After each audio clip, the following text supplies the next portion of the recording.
Bien, nous allons commencer. Bonjour à toutes et à tous. J'espère que vous allez bien dans cette période de confinement. Prenez surtout bien soin de vous et de vos proches. Aujourd'hui, nous allons donc aborder les informations que vous pouvez trouver sur une étiquette d'aliments pour animaux de compagnie, savoir ce que ces différentes données peuvent nous apporter.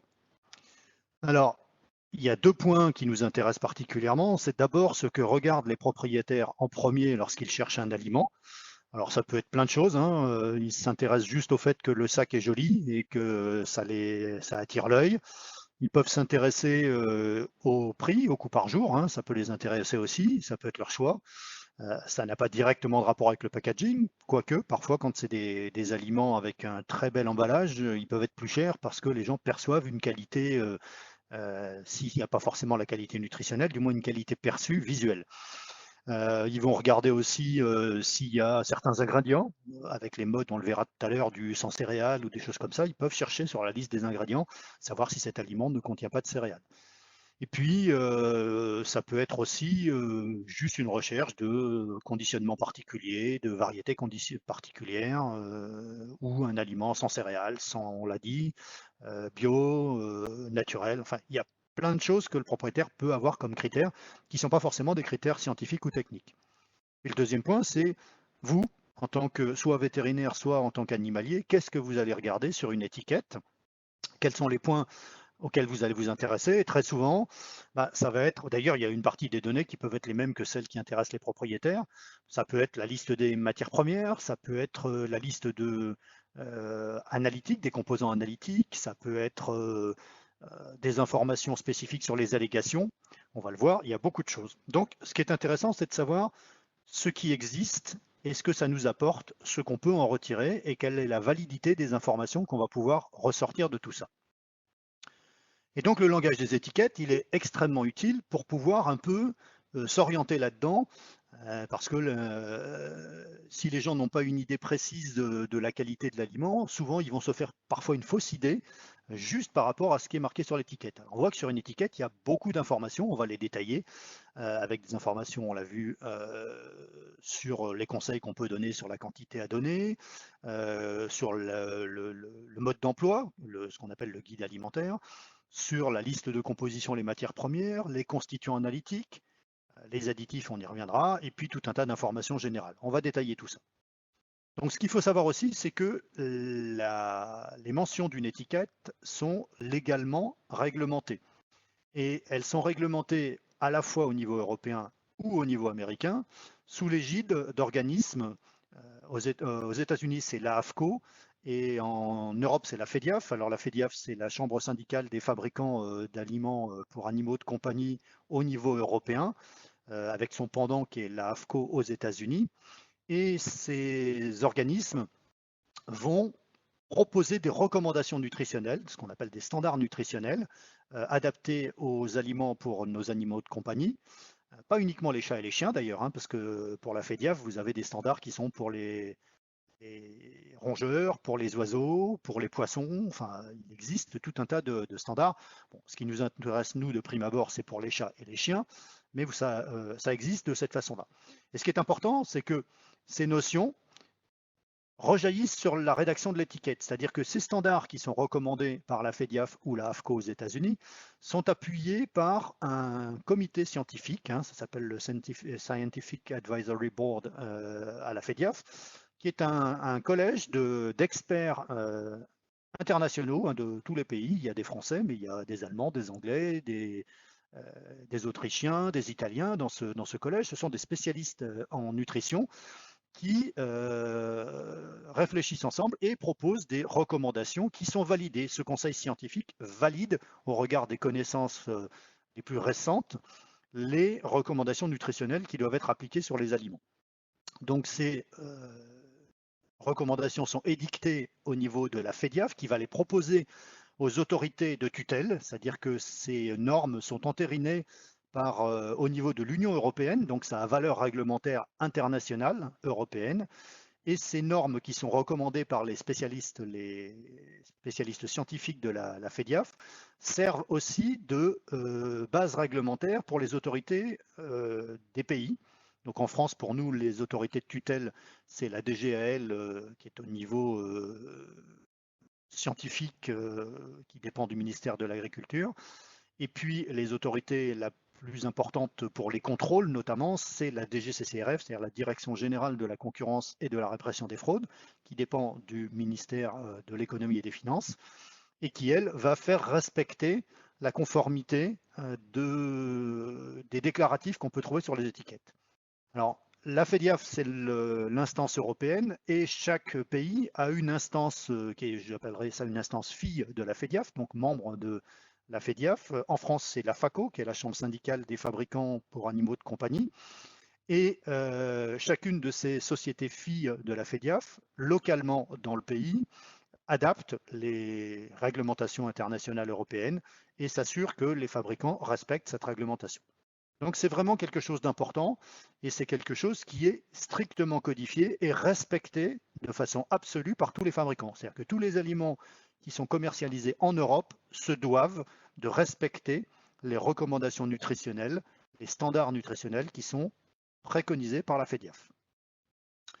Alors, l'objectif de notre formation d'aujourd'hui, c'est de voir ce qu'il y a sur l'étiquette. Et sur une étiquette, vous allez trouver à la fois des mentions obligatoires et des mentions facultatives. Ce qui veut dire que si elles sont facultatives, dans certains cas, vous pourrez avoir ces données facultatives qui seront mentionnées, et dans d'autres cas, elles ne le seront pas. Et si elles ne le sont pas, c'est parce que le fabricant a décidé de ne pas les mettre. C'est de son ressort, de son choix. Ça ne veut pas dire pour autant que l'aliment, parce que la mention facultative n'y est pas, l'aliment est de mauvaise qualité. Pas du tout. C'est vraiment les seuls qui sont obligatoires doivent s'y trouver impérativement, sinon le fabricant est en infraction et risque d'être retoqué justement par la DGCCRF. Par contre, les facultatives, c'est une information supplémentaire que le fabricant peut apporter de son libre choix. Alors, qu'est-ce qu'on va trouver comme données? On va trouver des allégations, qui sont des allégations commerciales. Tous ces éléments, on va les détailler. On va trouver la liste de composition, qui est la liste des matières premières. On va trouver les constituants analytiques et les additifs nutritionnels, donc tous les produits qui sont ajoutés. On va trouver un guide alimentaire, dans lequel, en gros, le mode d'emploi, vous avez tous les conseils et les recommandations de quantité à donner. Et puis vous avez les informations plus générales sur le fabricant. On ne le détaillera pas trop, mais vous le verrez sur l'étiquette. Enfin là, on l'a vu tout à l'heure sur la précédente que je vous ai montrée. Mais à la fin de l'étiquette, vous avez tout un tas d'informations sur l'adresse du fabricant, les informations pour pouvoir contacter un éventuel service client. Toutes ces informations-là sont en bas d'étiquette. Alors, la première chose qu'il faut savoir aussi, c'est que pour qu'un aliment soit conforme au niveau européen, on doit obligatoirement mentionner sur l'emballage l'espèce destinatrice, donc soit c'est un aliment pour chat, soit c'est un aliment pour chien, et le stade de vie, c'est-à-dire qu'on doit mentionner de façon claire s'il s'agit d'un aliment pour la croissance et ou la gestation, la lactation, puisqu'en fait ce sont les mêmes aliments, mais ça doit être mentionné sur l'étiquetage de façon claire. Si c'est un aliment pour un chien ou un chat adulte, si c'est un aliment pour un chien ou un chat mature, si c'est un aliment avec un besoin particulier, par exemple pour un aliment allégé pour un animal qui aurait un risque de prise de poids, par exemple, ça doit être explicitement mentionné. Ce qui est important à noter, parce qu'il existe par exemple une différence entre ce qui existe au niveau européen et ce qui existe au niveau nord-américain. Au niveau de la AFCO, il existe une catégorie que nous n'avons pas en Europe, qui est ce qu'ils appellent les All Stage Life, c'est-à-dire tout stade de vie, des aliments qui peuvent être à la fois adaptés à, par exemple, un aliment en croissance, un animal en croissance et un animal adulte. On y reviendra tout à l'heure. Il faut savoir que ces aliments ne sont pas conformes à la réglementation européenne. Donc, lorsque vous avez des aliments qui arrivent en importation, normalement, ces aliments-là devraient changer d'emballage. Ils n'ont pas le droit d'être commercialisés tels quels. Alors, on va commencer par les allégations. Et donc, il y a différents types d'éléments que vous pouvez avoir. Si je vous dis, par exemple, un aliment aromatisé au poulet ou au goût de poulet ou au goût de bœuf, je vais vous laisser quelques instants. D'après vous, quel est le pourcentage d'incorporation que cela peut recouvrir? Quelques instants. Repensez-y dans votre tête, puisque là, je ne peux pas malheureusement mettre de système de quiz. Donc, je vous le fais oralement. Donc, a priori, je pense que vous avez déjà l'information. c'est entre 0 et 4%. Ce qui veut dire que vous pouvez avoir des aliments aromatisés au saumon, par exemple, dans lequel, si vous regardez bien l'étiquette, vous aurez 0% de saumon. C'est-à-dire qu'il aura un goût de saumon parce que le fabricant aura rajouté un arôme chimique, synthétique de saumon. Mais il peut très bien ne pas y avoir de saumon. Donc ça, c'est important à savoir. Après, je vais vous détailler les autres. Lorsque vous avez un aliment qui s'appelle au poulet ou avec du poulet, contient du poulet, du bœuf, du poisson, enfin ce que vous voulez, il faut que le fabricant incorpore au minimum dans sa liste de matières premières 4 à 14% de la formulation avec l'ingrédient sur lequel il a fait l'allégation. Donc là, en l'occurrence, du poulet, du bœuf, du poisson. En sachant que très souvent, pour limiter les coûts, dans les aliments notamment, là je ne parle pas des aliments de haut de gamme ou de très haut de gamme que vous pouvez trouver dans le circuit vétérinaire ou dans le haut de gamme des circuits magasins, mais dans les aliments souvent d'entrée de gamme type grande distribution alimentaire, vous pouvez avoir un aliment au bœuf dans lequel vous n'aurez que 4% de bœuf, parce que ça coûte cher de mettre du bœuf. Alors attention, ça ne veut pas dire que dans votre formule, il n'y a que 4% de bœuf, et donc comme seule source de protéines animales. Vous pouvez avoir de la volaille ou du poulet à côté, mais le fabricant ayant choisi de faire son allégation sur le bœuf, il doit garantir qu'il y a au moins 4% de bœuf dedans, et le reste, évidemment, des matières premières seront du poulet, de la volaille. Mais le paradoxe, c'est que c'est le choix du fabricant de faire son allégation commerciale pour dire que son aliment contient du bœuf, mais il peut y avoir beaucoup plus de volaille que de bœuf dans un aliment au bœuf. C'est juste un choix d'attraction du client. En sachant que, et je ne vous l'ai pas dit au début, mais je vous le dis à ce moment-là, le but aussi de ces allégations et de la réglementation des étiquettes, c'est que le législateur, puisque je vous en ai parlé, et les autorités de la concurrence, veulent que l'étiquette soit le plus informative possible pour le propriétaire, si possible, évidemment en étant le plus sincère possible. Il ne faut pas essayer d'enjoliver la situation. Et surtout, non trompeuse, une information loyale, non trompeuse et le plus précise possible. Donc là, le fabricant choisissant d'alléguer sur le bœuf, il mettra entre 4 et 14% de bœuf. Lorsque vous êtes sur un aliment riche en poulet, bœuf, porc, enfin l'ingrédient que vous voulez, c'est entre 14 et 26%. Alors ça, c'est une allégation qui est un peu plus commerciale, qui est souvent utilisée, parce que riche en, ça fait un peu publicité télévisuelle. Donc c'est assez utilisé dans les alimentations de grande distribution, beaucoup moins dans les alimentations que vous trouvez dans le circuit vétérinaire ou dans le circuit magasin. Par exemple, pour les produits Hills, le riche en est une allégation qu'on ne fait pas. Ceci dit, si on ne met pas riche en, on va le mettre à l'allégation qui est en dessous, celle que je vous ai présentée, contient ou au poulet. Et on peut très bien chez nous avoir des aliments qui sont à 16 ou 18% de poulet, qui donc devraient avoir riche en poulet, et en fait on les met au poulet. Parce qu'on n'a pas le droit d'aller sur une allégation de qualité au-dessus, c'est-à-dire que je n'aurai pas le droit de mettre riche en poulet avec 12% de poulet d'incorporation. Par contre, si j'ai 20% de poulet et que je ne veux pas mettre riche, j'ai le droit de descendre à l'allégation en dessous qui est au poulet. Donc après, c'est un choix de fabricant. Donc vous n'avez pas le droit de surgrader, si je peux dire, votre allégation. Par contre, vous avez le droit de la sous-grader. Donc riche en, c'est 14 à 26% d'incorporation de l'ingrédient correspondant. Et puis, un aliment mon toutou poulet, il doit y avoir au minimum 26% de poulet et jusqu'à 100%. Alors, 100%, vous en aurez quasiment pas, on le verra, c'est des aliments complémentaires, ce sont des friandises. C'est du tout poulet ou tout bœuf. Mais il faut un minimum de 26% de la matière première sur laquelle on allègue pour avoir le droit de mettre un aliment X ou Y, poulet ou bœuf. Alors c'est important de savoir lire ces allégations commerciales. Parce que, bon, on a vu les allégations, je vous les ai déjà détaillées ici, je vais vous les repréciser si je trouve mon pointeur. Donc, on a vu aromatisé à, eau ou contient, riche en, là c'est l'aliment X poulet par exemple. Et je vous l'ai dit, le tout, c'est-à-dire 100%, vous ne l'aurez pas dans des aliments complets. mais vous l'aurez dans ce qu'on appelle des aliments complémentaires. La différence entre un aliment complet et un aliment complémentaire, c'est qu'un aliment complet se suffit à lui-même pour couvrir tous les besoins de l'animal, sauf l'eau. C'est-à-dire que sur les étiquettes, on vous mettra qu'il faut mettre à disposition de l'eau fraîche régulièrement changée, mais tout le reste est apporté de façon équilibrée, qu'il s'agisse de protéines, de matières grasses, de minéraux, de fibres, de glucides, de vitamines, tout est apporté. Alors que dans un aliment complémentaire, l'aliment est déséquilibré.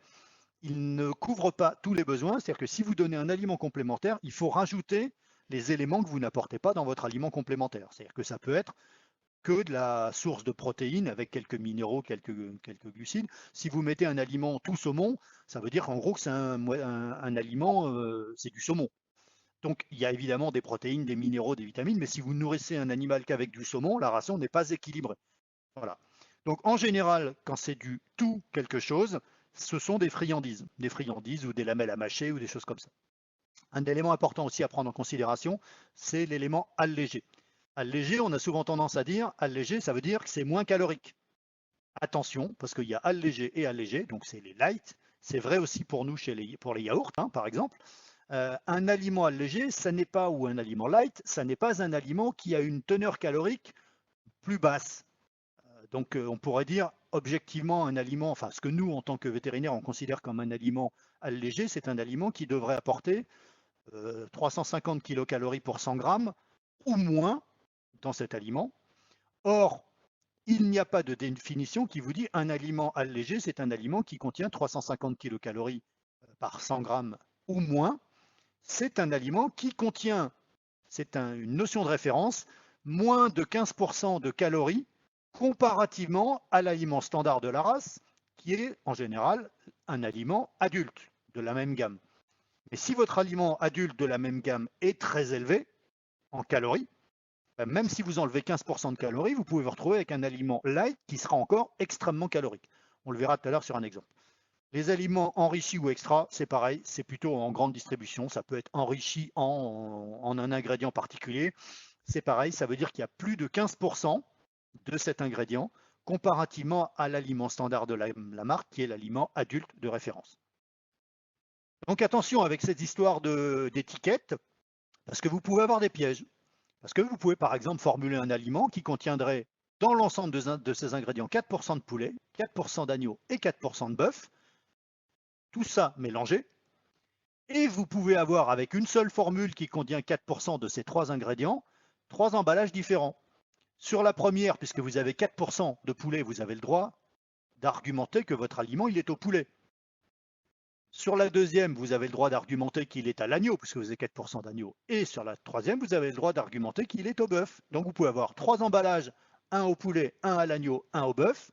Et en fait, c'est le même aliment qui a été fabriqué, mais à l'issue de la fabrication, vous allez avoir la chaîne de fabrication qui se sépare en trois pour aller vers trois lignes d'ensachage différentes. Et le fabricant offrira trois produits commerciaux différents avec la même formule.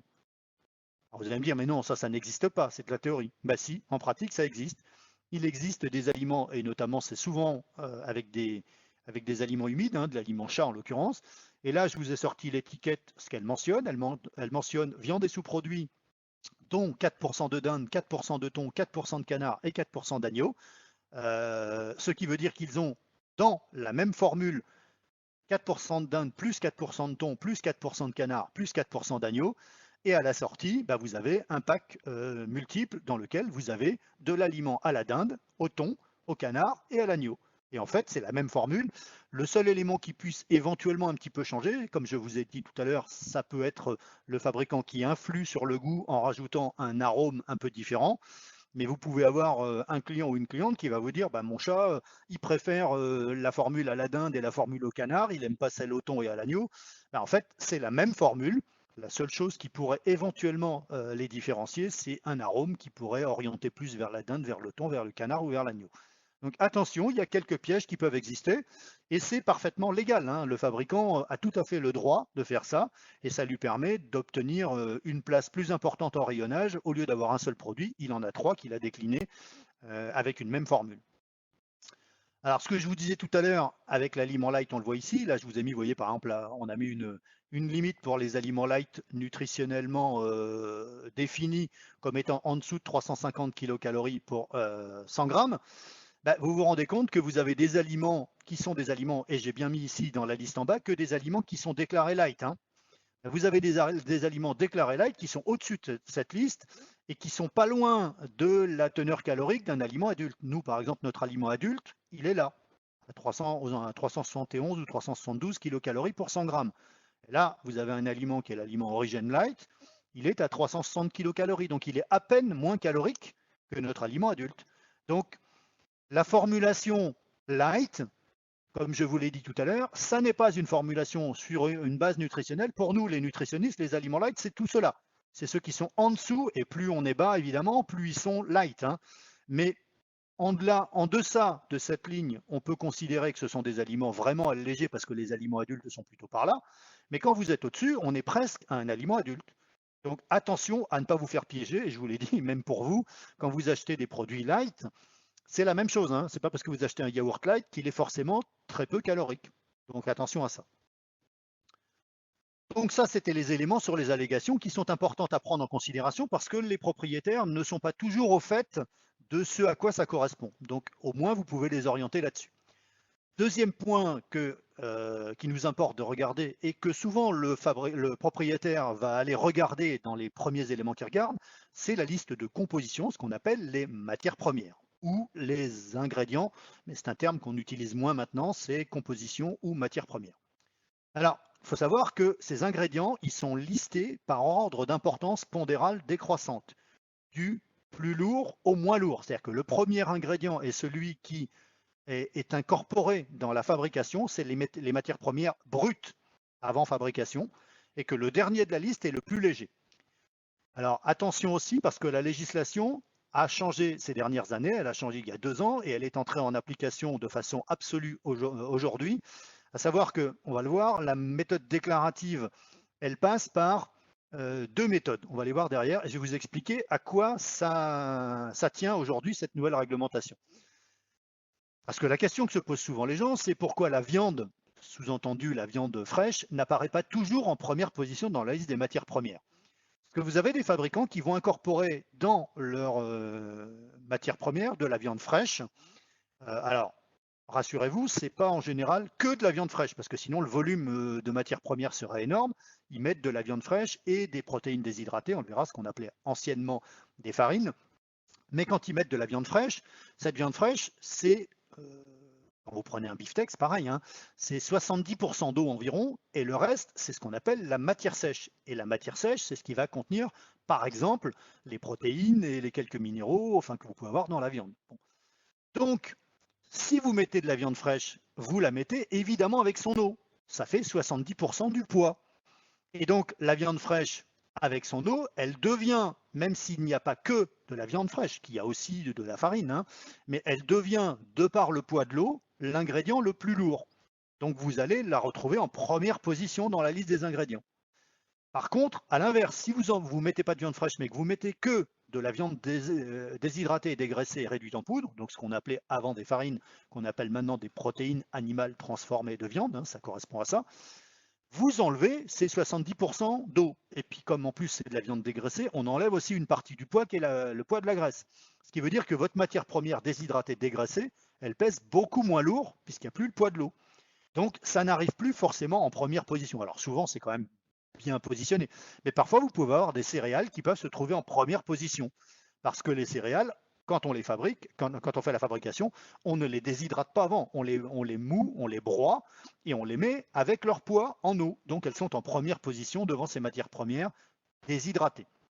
Alors, c'est important de revenir là-dessus, et je reviendrai après sur le déclaratif, parce que ces anciennes appellations de farine, qui sont maintenant les protéines animales transformées, je vous en ai mis la définition, donc c'est les produits secs qui sont obtenus par déshydratation et dégraissage de viande et ou de peau avec ou sans eau, provenant de carcasses entières de volaille ou de parties de carcasses, à l'exclusion, évidemment, ça c'est important, parce que ceux qui dénigrent l'alimentation industrielle ont tendance à dire oui, mais ils y mettent de la tête, des plumes, des pattes, des viscères. Non, ça c'est légalement exclu. Alors, Ça, c'est l'ancienne appellation des farines. Le terme n'existe plus légalement. En tout cas, pour les matières premières animales, on ne parle plus de farine de poulet, de farine de volaille, mais de protéines animales transformées ou de protéines de volaille déshydratées et dégraissées, ce que vous verrez sur les étiquettes. Alors, pourquoi le terme a été banni pour les farines animales? C'est depuis qu'il y a eu l'histoire de la vache folle, où les gens, dès que vous leur parlez d'une farine animale, ils vous disent « Oh, c'est de la mauvaise qualité, c'est dangereux pour l'animal ». Alors que si vous parlez d'une farine de maïs ou d'une farine de soja, donc une farine animale, là, ça leur fait pas peur. Alors qu'en fait, c'est le même principe. Une farine végétale, de soja par exemple, ou de riz ou de maïs, vous prenez votre riz ou votre maïs, vous le déshydratez, vous le réduisez en poudre et vous en faites une farine. Bon. Donc là, c'est le côté un peu irrationnel qui fait que les consommateurs ne veulent plus entendre parler de ce terme de farine pour les matières premières animales déshydratées. Et le législateur a déterminé qu'on n'utilisait plus ce terme pour les farines animales. Alors, ce qui est important aussi, c'est que ça explique ce que je vous ai dit tout à l'heure avec l'incorporation de viande fraîche par rapport à des protéines animales transformées. Si vous utilisez du poulet frais, par exemple, vous allez apporter 70% d'eau à peu près et 20% de matières premières protéiques de poulet. A l'inverse, si vous utilisez cette viande qui a été déshydratée, dégraissée, réduite en poudre, donc en farine, vous aurez 5% pardon, de poids de ce que vous allez intégrer comme matière première, mais vous aurez en eau, pardon, mais vous aurez 68% du poids qui sera représenté par les protéines.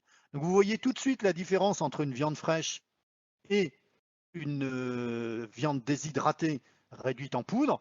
La concentration protéique est beaucoup plus importante. C'est-à-dire à quantité équivalente entre du poulet frais et de la protéine animale déshydratée dégraissée, là où vous n'aurez que 20% d'apport protéique, là vous aurez pratiquement 70% d'apport protéique. Donc les gens qui vous disent quand je mets des protéines déshydratées de poulet, c'est pas bon, il n'y en a pas beaucoup, vous voyez sur ce schéma, l'erreur est énorme, elle est criante.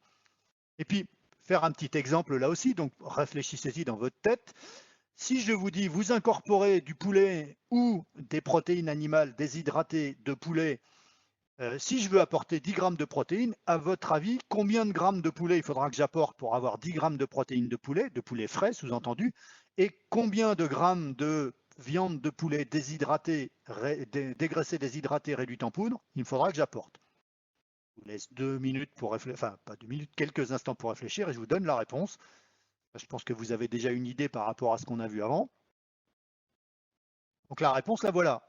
C'est qu'il vous faudra 83 grammes de poulet pour apporter 10 grammes de protéines de poulet, alors qu'il vous suffira d'apporter 15 grammes de protéines déshydratées de poulet pour apporter 10 grammes de protéines. Vous voyez, ça correspond à ce que je vous ai montré avant avec la concentration importante en protéines de ces protéines déshydratées, dégraissées et réduites en poudre. L'avantage en plus d'utiliser ces PAT, ces protéines animales déshydratées et transformées, c'est que la conservation est beaucoup plus pratique et beaucoup plus sûre aussi. Parce que si vous utilisez une protéine animale déshydratée, dégraissée, réduite en poudre, vous pouvez la stocker facilement dans des sacs à l'abri de l'humidité, bien sûr, et la manipuler facilement. Quand vous utilisez de la viande fraîche de poulet, c'est compliqué parce que si vous deviez faire un aliment uniquement à base de viande fraîche de poulet, comme je vous l'ai dit d'abord, vous voyez par rapport à la quantité, vous imaginez le nombre de viande de poulet qu'il faudrait pour couvrir les besoins d'un animal. Hein, bon. Donc c'est déjà, il en faut presque 5 fois plus en quantité. Donc vous imaginez le tonnage de matières premières qu'il faudrait. Et puis surtout, n'oubliez pas que c'est de la viande fraîche.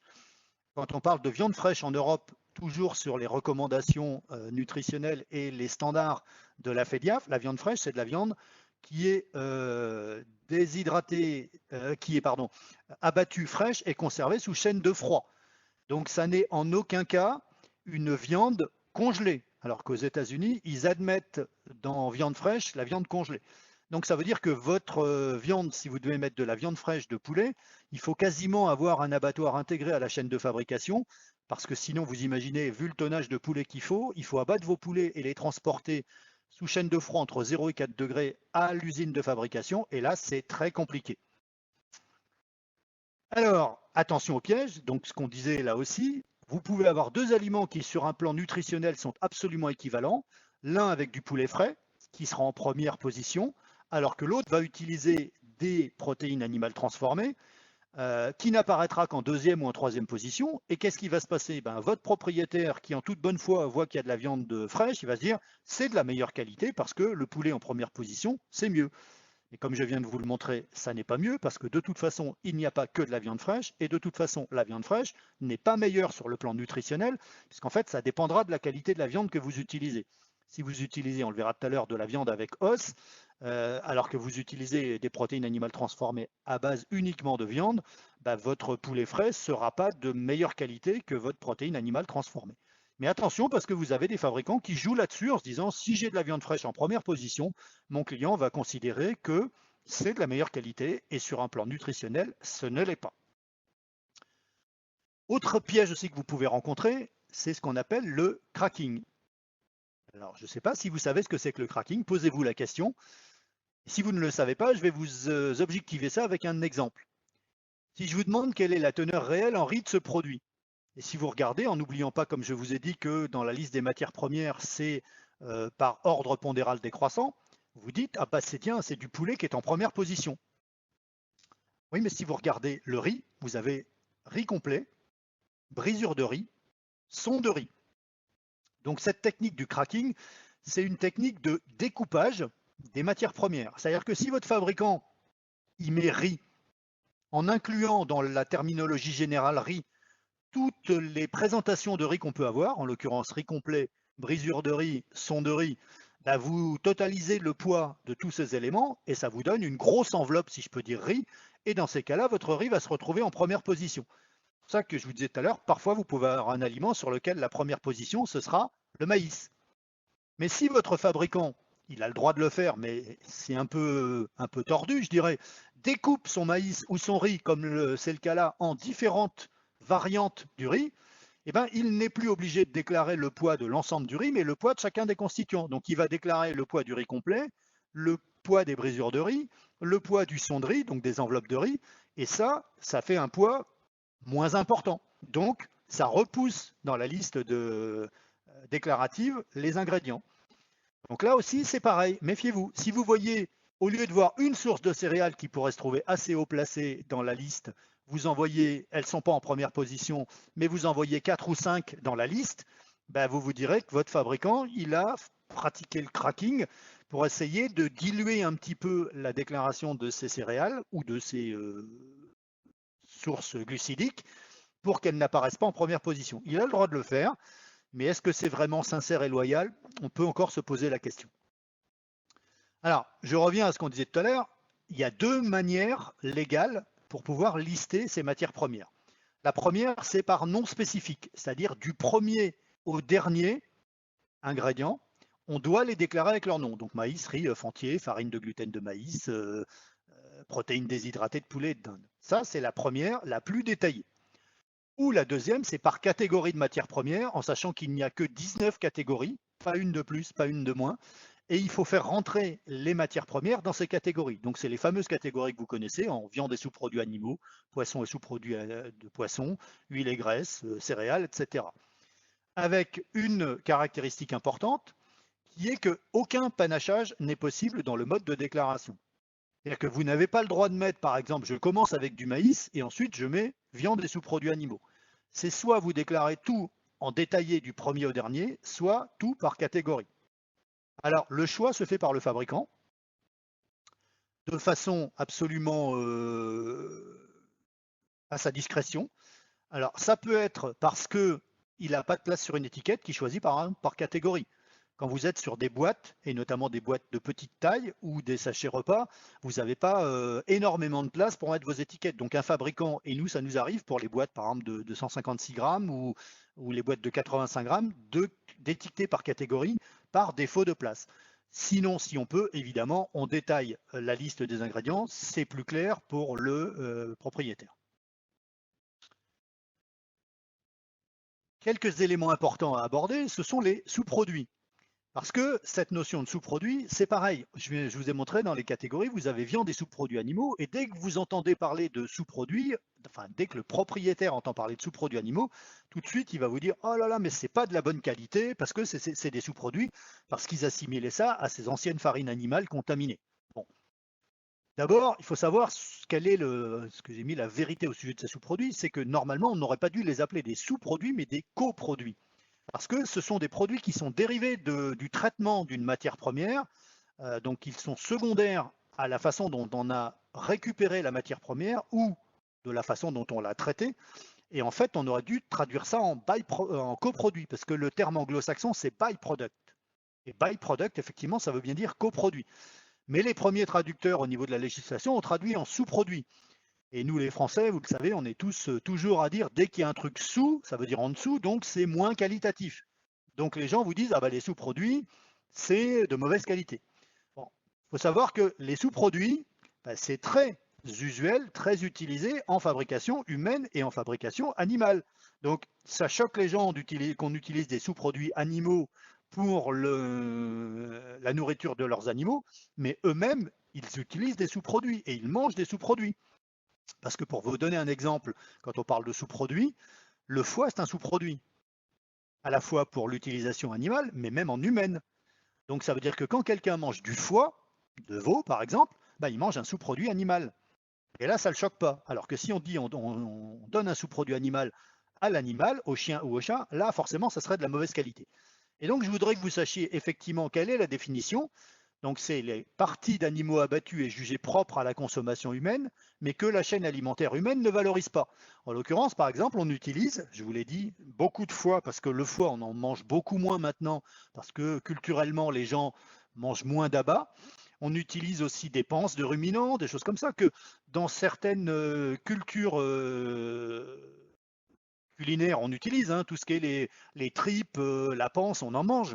Mais c'est culturellement beaucoup moins utilisé. Donc, à chaque fois qu'on abat des bovins, par exemple, il faut récupérer ces éléments-là. Et plutôt que de les jeter, parce que les sources protéiques, ça devient rare maintenant, on le sait, avec le nombre de gens qu'on a sur la planète, on ne peut pas se permettre de les gaspiller. Donc, on les valorise comme ça. Donc ça, c'est les matières premières, c'est ce qu'on appelle le cinquième quartier, par exemple. Mais par exemple, le cœur aussi, qui est un muscle, mais qui n'est pas un muscle strié, c'est-à-dire pas un muscle squelettique. Le cœur, c'est pareil, c'est de la bonne qualité, c'est utilisé comme source protéique intéressante, mais comme c'est pas un muscle strié, c'est pas considéré comme une partie noble, donc de la viande au sens strict. C'est donc un sous-produit animal.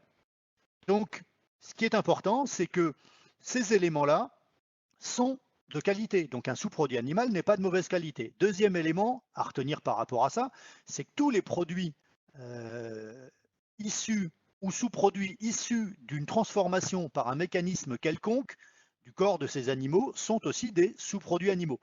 Donc quand je vous disais tout à l'heure, on prend de la viande, on la déshydrate, on la dégraisse, donc c'est un traitement thermique, et ensuite on la réduit en poudre pour en faire des protéines animales transformées. Il y a un processus thermique et mécanique. Donc il y a eu un processus de transformation industrielle, et donc ça devient un sous-produit animal.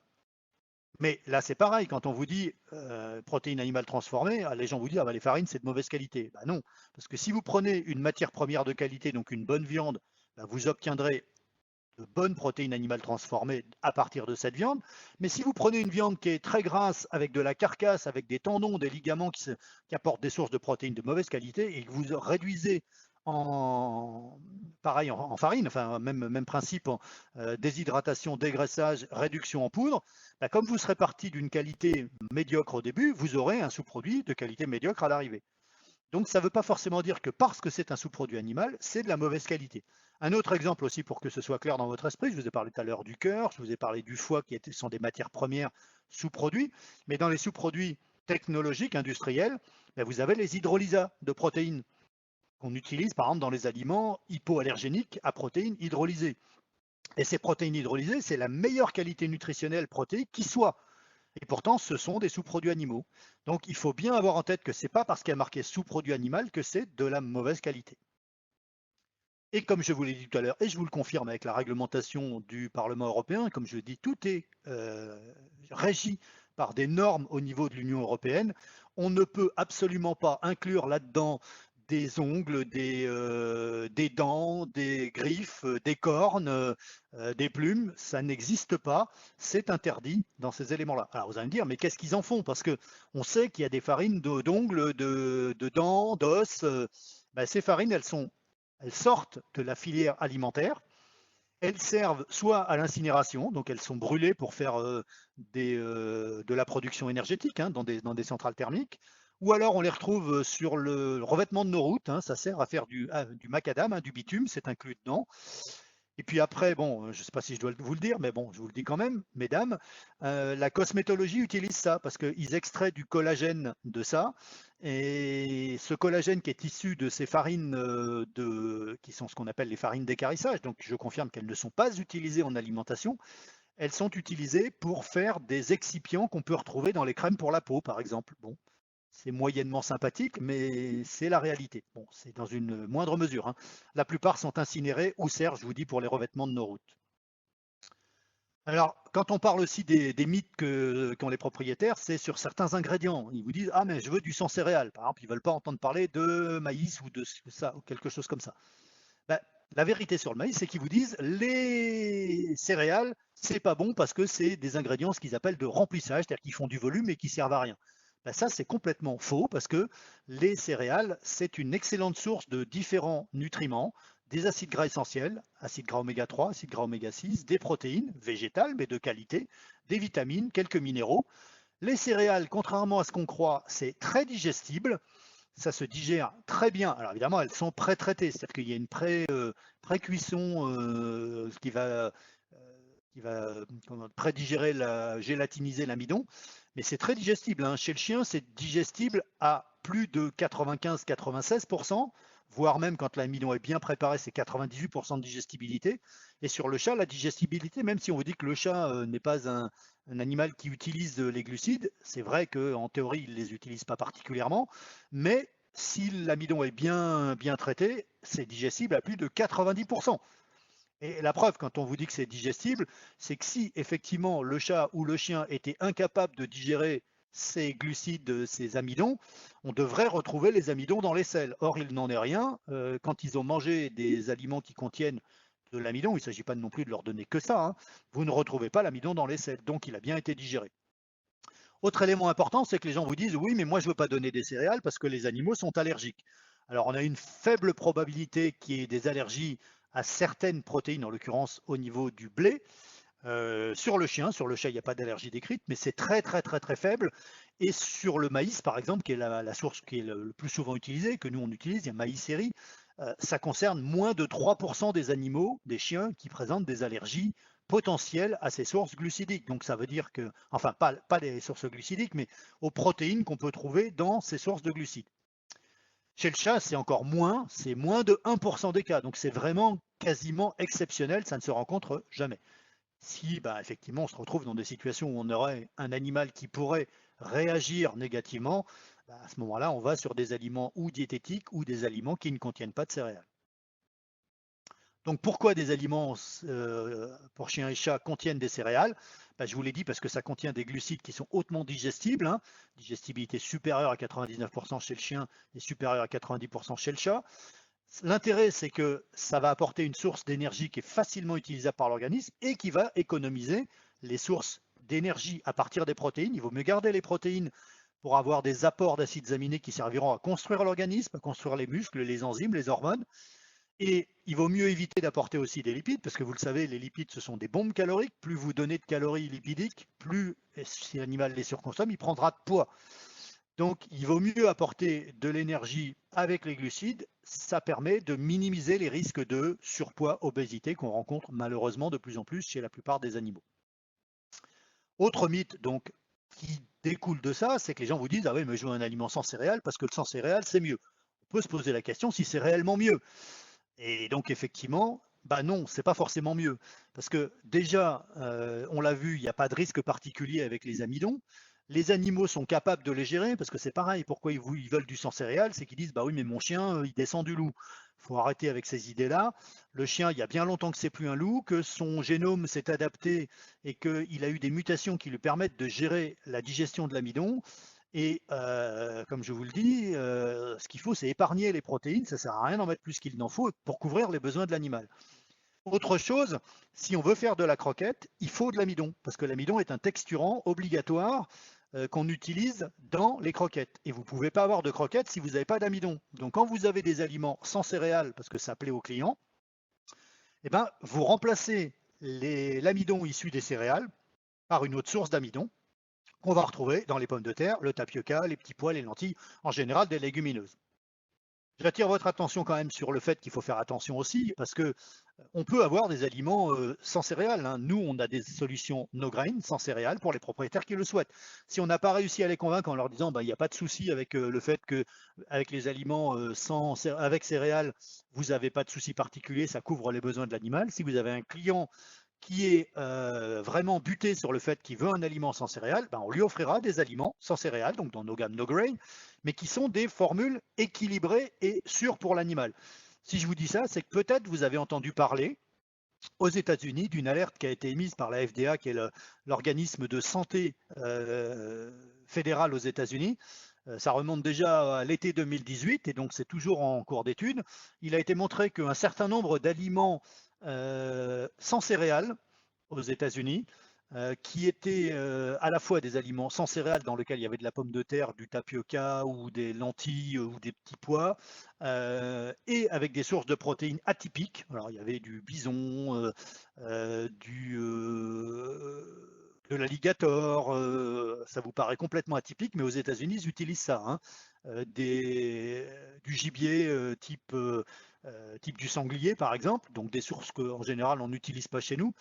Une partie de ces chiens qui avaient été nourris avec ce type d'alimentation ont présenté ce qu'on appelle des myocardiopathies dilatées, c'est-à-dire des pathologies cardiaques avec une dilatation du cœur, avec pour certains des animaux qui en sont morts et d'autres qui ont rétrocédé, enfin dont les signes cliniques se sont inversés lorsqu'on a remis une alimentation normale ou avec des céréales ou une sans céréales mais équilibrée, parce que ces alimentations n'étaient pas forcément très bien équilibrées, et qu'on a rajouté des acides aminés comme la taurine et la carnitine qui stimulent la fonction cardiaque. Donc c'est pas parce qu'on est sur un aliment sans céréales que c'est forcément bien et forcément sûr.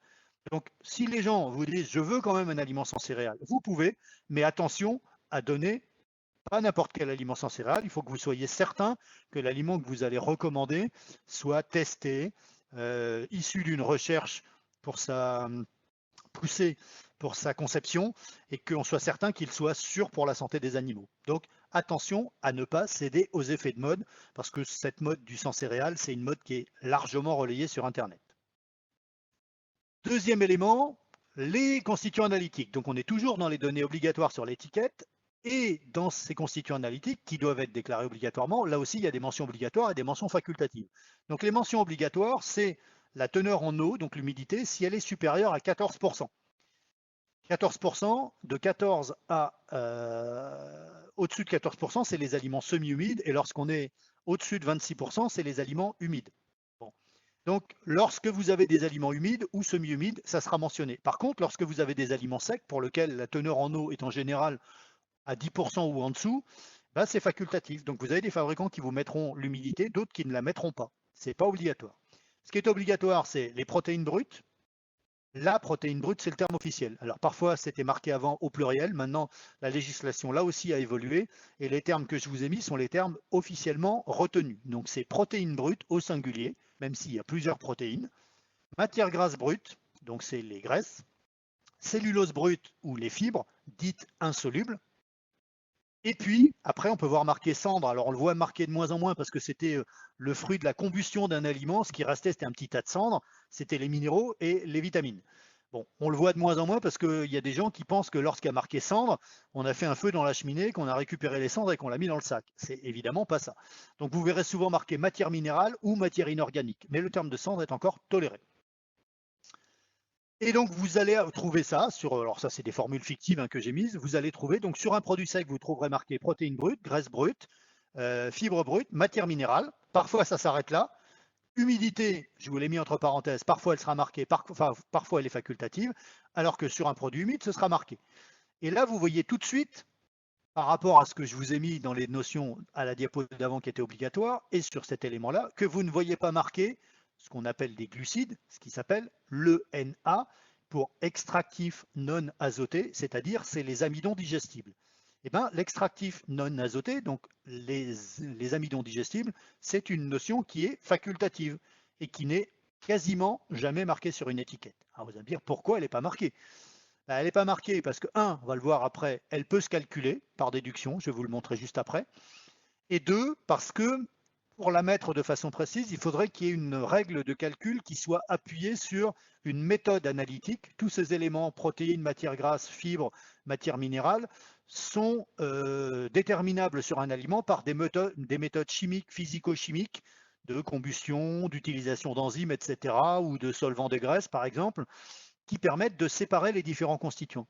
Pour ce qui est des glucides et de l'amidon, il y a plusieurs méthodes qui existent, mais aucune qui est retenue par le législateur de façon méthode de référence. Et tant qu'il n'y a pas une méthode de référence, on ne peut pas rendre obligatoire cet étiquetage.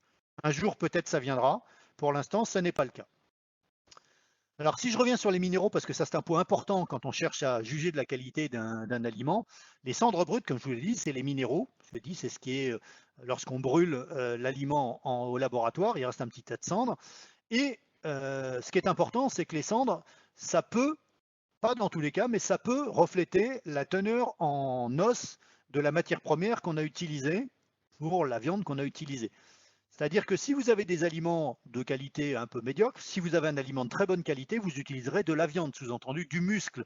Et plus le muscle sera de bonne qualité, c'est-à-dire sans les tendons, les aponevroses qui ont des protéines comme le collagène, qui sont des protéines de mauvaise qualité, mais qui sont quand même des protéines, donc sur le pourcentage de protéines, ça joue.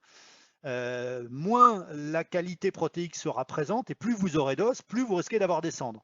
Donc si vous regardez sur une étiquette et que vous avez une teneur à la fois élevée en cendres, on va voir ce que ça veut dire en minéraux et en protéines, donc un aliment hyper protéiné avec une teneur en minéraux très élevée, vous avez de très fortes chances que le fabricant il ait utilisé de la viande avec de l'os, ou de la carcasse, ou de la viande non désossée. Parce que l'os, c'est la seule source protéique qui soit riche en protéines animales. Donc vous avez beaucoup de protéines, et beaucoup de minéraux, puisque 99% du calcium et du phosphore qu'on trouve dans l'organisme proviennent de l'os. Donc c'est très riche en minéraux et c'est très riche en protéines, mais avec beaucoup de protéines de qualité médiocre, comme le collagène dont je viens de vous parler. Donc ce ne sont pas des bonnes protéines. Donc si vous avez sur l'étiquette un aliment, on va dire par exemple n'importe quoi, 13 ou 14%, alors, quand je dis n'importe quoi, non, parce que ça existe, hein, avec 13% ou 13,5% de minéraux et une teneur protéique à plus de 50%, bah vous êtes sûr que même si les gens perçoivent comme c'est riche en protéines que c'est un aliment de qualité, que le fabricant a utilisé de l'os là-dedans. Et là, évidemment, nutritionnellement parlant, c'est pas top. Vous avez des mentions facultatives. Alors pardon, précision que je ne vous ai pas dite aussi, qu'est-ce qu'on appelle une teneur élevée en minéraux? Alors là, je vous ai dit 13 ou 13,5%, c'est très élevé. On considère qu'un aliment adulte ou mature ne devrait pas dépasser, si on considère qu'il n'a pas une teneur très très élevée en minéraux, 8 à 8,5% de minéraux total par rapport rapporté à la matière sèche. Alors attention, parce que quand je vous dis les teneurs en cendres sont élevées, la teneur en cendres ne vous donne pas de façon absolue la répartition des cendres, des minéraux que vous allez avoir dedans. Si vous avez par exemple, c'est tous les minéraux qui sont dedans, on ne sait pas quelle est la part de calcium, de phosphore par exemple. Bon. Si vous avez un fabricant qui peut avoir une formule qui est à peu près équilibrée en minéraux, mais qui pour faire boire l'animal a vidé la salière, a mis beaucoup de sel, le sel rentre dans les cendres et vous allez avoir un aliment qui sera très riche en cendres aussi. Donc attention, c'est pour ça que je vous dis qu'il faut faire la corrélation entre teneur minérale et teneur protéique pour dire il y a de l'os, parce que c'est les principaux minéraux que vous allez avoir dans l'os, c'est le calcium et le phosphore. Si c'est du sel, bah vous aurez une teneur en protéines qui sera normale et une teneur en minéraux qui sera élevée, par exemple. Donc n'allez pas en conclure parce que vous avez un aliment à 9 ou 9,5% de minéraux avec une teneur protéique normale que c'est un aliment sur lequel il y a de l'os, parce que ce n'est pas forcément vrai. Et puis, je vous l'ai remis ici, hein, chez nous, vous regarderez bien, on a les teneurs en minéraux, en cendres les plus basses du marché, ce qui prouve bien qu'on n'est pas obligé de rajouter des grosses teneurs en minéraux pour couvrir correctement les besoins de l'animal. Donc dans les mentions facultatives, et là on va retrouver certains minéraux, il y a les minéraux, justement le détail des minéraux. Et par exemple, le calcium, le phosphore ne sont pas obligatoires sur une étiquette. Ce qui est un peu gênant si ça n'est pas marqué, par exemple, pour un aliment en croissance, parce que vous avez quand même besoin de savoir la teneur en calcium et en phosphore pour pouvoir vous assurer que vous couvrez bien les besoins minéraux de l'animal en croissance. Et pareil avec la teneur en phosphore, si vous êtes sur un aliment mature, par exemple, ou un aliment pour le vieillissement, que ce soit un aliment physiologique ou un aliment thérapeutique, on sait que le phosphore est un poison du rein, et c'est important de savoir l'apport de phosphore de cet aliment. Si l'apport est très très excessif, ça ne sera pas excellent pour prévenir la bonne santé de l'animal au niveau de sa fonction rénale. On n'a pas d'obligation non plus à mettre les oligo-éléments, les acides gras. Pourtant, ça peut être utile d'avoir les acides gras polyinsaturés oméga 3, oméga 6 dans certaines formules, notamment celles qui sont orientées sur la peau, par exemple. Le détail des acides aminés n'est pas obligatoire. Et ce qui est aussi important, c'est la valeur énergétique, c'est-à-dire l'apport calorique de l'aliment. Alors, à quoi ça peut nous servir d'avoir ces données-là? Alors, vous avez, comme c'est facultatif, des gens qui le mettent, d'autres qui ne le mettent pas. Mais comme je vous ai dit, c'est à discrétion et au libre choix du fabricant.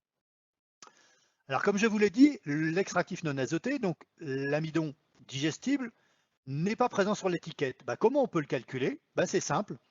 Vous faites une soustraction, c'est-à-dire qu'on a vu qu'il y avait sur une étiquette les protéines, les lipides, les fibres brutes et les minéraux qui sont obligatoirement mentionnés. Donc ça, vous trouvez directement l'indication sur l'étiquette. Et l'humidité, si elle est mentionnée, vous la prenez. Si elle n'est pas mentionnée parce qu'elle est facultative, vous l'estimez à 10%. Si le fabricant vous l'a mis, tant mieux, vous la prenez la valeur qu'il a mentionnée. S'il ne l'a pas mis, la plupart des aliments industriels sont à 10%. Donc vous prenez 100 moins 10% plus tout ce qui est sur l'étiquette. Et ça vous permet de calculer, d'estimer, pas de calculer, d'estimer, ça reste une estimation, l'apport d'amidon digestible de cet aliment. Et à quoi ça va vous servir? Je vous l'ai dit juste la diapo d'avant, l'énergie métabolisable, c'est-à-dire l'apport calorique de l'aliment, n'est pas mentionné. Ça va vous permettre de l'estimer. Et comment on va l'estimer? On sait que 1 gramme de protéines, quand il est brûlé par l'organisme, utilisé par l'organisme, apporte 3,5 kilocalories. 1 gramme de glucides, donc d'amidon digestible, l'extractif non azoté, apporte aussi 3,5 kilocalories. Et 1 gramme de lipides, je vous l'ai dit tout à l'heure, c'est plus calorique, apporte 8,5 kilocalories. Donc, si on veut estimer, ça reste une estimation, je dis bien, ce n'est pas un calcul absolu, mais ça vous dira à peu près combien de kilocalories par gramme ou par 100 grammes d'aliment votre aliment apporte. Vous allez prendre ce qui est sur l'étiquette, les protéines et les lipides ici. Donc vous allez multiplier l'apport de protéines que vous avez sur l'étiquette par 3,5, l'apport de lipides par 8,5, et on a vu sur la diapo d'avant, on a calculé l'extractif non azoté, vous allez le multiplier par 3,5. Vous totalisez tout ça et ça vous donne l'apport énergétique de la ration. Vous allez me dire, à quoi est-ce que ça peut bien servir? Je vous pose la question, à votre avis, à quoi ça sert que je fasse un calcul comme ça? Eh bien, c'est simple. Je vous l'ai dit, sur le sac, dans les mentions obligatoires, il y a le guide alimentaire. Le guide alimentaire, comme je vous l'ai dit, on le voit ici, c'est les tableaux de rationnement. Pour un chien de 5 kg, 10 kg, il faut donner une fourchette de tant de grammes d'aliments par jour. Et les conseils d'utilisation, OK. Mais ce qui est important, et on est toujours dans l'attente du législateur, de donner une information véridique et sincère, la plus exacte possible, aux propriétaires. Pourquoi on a besoin de cette notion d'apport calorique de la ration? Parce que c'est comme ça qu'on calcule les quantités du guide alimentaire. C'est-à-dire qu'on va estimer de combien de kilocalories notre chien a besoin ou notre chat a besoin au quotidien, et on va diviser par ce qu'on appelle la densité énergétique, la densité calorique, c'est-à-dire ce qu'on a calculé sur la diapo d'avant, l'énergie métabolisable. On sait que notre aliment, parce qu'on vient de le calculer ici, apporte, on va dire, un aliment pour chat peut apporter 4 kilocalories par gramme d'aliment. Ou 400 kilocalories pour 100 grammes, c'est pareil. Si j'ai estimé ce calcul alors que je ne l'ai pas sur l'étiquette, si je prends par exemple un chat de format moyen, 4,5 kg, on sait, alors je ne détaille pas le calcul, mais qu'il lui faut à peu près 200 kilocalories par jour. Si vous avez estimé avec le calcul précédent que votre aliment apporte 4 kilocalories par gramme d'aliment ou 400 kilocalories par 100 grammes d'aliment, c'est la même chose, vous allez donc diviser vos 200 kilocalories, dont il a besoin par jour, par 4 kilocalories apportées par gramme d'aliment, vous divisez 200 par 4 et ça vous donne 50 grammes. Ce qui veut dire que dans votre guide alimentaire, pour votre chat de 4,5 kg, vous devriez voir marqué un chiffre approximativement autour de 50 grammes. Si votre chiffre il est à, je veux dire n'importe quoi, à 100 grammes, vous allez dire là il y a quelque chose qui est discordant. Ben, ça peut arriver, vous pouvez avoir certains fabricants qui se moquent bien de savoir si la recommandation elle est conforme à la bonne santé de l'animal, mais qui ont surtout pour intérêt de vendre plus d'aliments. C'est-à-dire que si le propriétaire, au lieu de donner 50 grammes par jour, il en donne 100, il est évident que le client il va être obligé de venir racheter un sac 2 fois plus vite. Donc, à quantité équivalente, le propriétaire va acheter 2 fois plus d'aliments. Bon, il va donner aussi 2 fois plus de calories à son animal, donc il y a des chances que son animal grossisse. Donc, si vous voulez, c'est utile parce que c'est pour nous un moyen d'estimer si le fabricant, lorsqu'il a établi son guide alimentaire, il a recommandé une quantité qui est correcte. Alors, si vous avez estimé que ça devait donner 50 grammes et que vous avez 60 grammes, on ne va pas se battre. Par contre, s'il y a, au lieu de 50, il y a 100, là, vous allez pouvoir dire, j'ai qu'une confiance relativement modérée dans le fabricant qui a recommandé le double de la ration que moi, je pouvais estimer comme étant celle valide pour l'animal. Donc, c'est une évaluation de la sincérité. Ce n'est pas forcément une évaluation de la qualité, mais si votre fabricant recommande des quantités fantaisistes, vous pouvez vous poser la question de savoir si oui ou non on peut avoir confiance en lui. Donc ça peut être utile comme élément d'appréciation subjective de la qualité de l'aliment ou en tout cas de la confiance qu'on peut avoir dans le fabricant. Alors, quand on parle de qualité, on parle aussi de la qualité des matières premières, des ingrédients. Alors, je vous parle des protéines parce qu'on parlait toujours des idées reçues. Il y en a beaucoup sur ces protéines, où on a cette idée qui court là aussi sur Internet, que plus est synonyme de mieux. Ben non, parce que ce n'est pas parce que vous avez plus de protéines que vous allez compenser la qualité par la quantité. La qualité de la protéine, elle est essentielle. Quand je vous dis plus n'est pas synonyme de mieux, si vous prenez de la vieille chaussure, de la semelle de chaussure, c'est de la protéine, mais c'est de la protéine de très mauvaise qualité. Vous pouvez en mettre 3 kg dans votre aliment, et vous aurez beaucoup de protéines sur votre étiquette, mais ce ne sera pas bon pour la santé. Donc la qualité de la protéine, elle est essentielle, et la qualité de la protéine, justement, elle peut être plus importante que la quantité dans ces cas-là. Parce que la protéine, ce qui fait sa qualité, c'est deux choses. C'est sa digestibilité, c'est-à-dire sa capacité par l'organisme à être digérée. Là, je vous reprends l'exemple que je viens de vous dire. Si je prends de la semelle de mes chaussures, ce n'est pas du tout digestible. Ça ne sera même pas digéré par l'organisme, ça sera éliminé par les selles directement.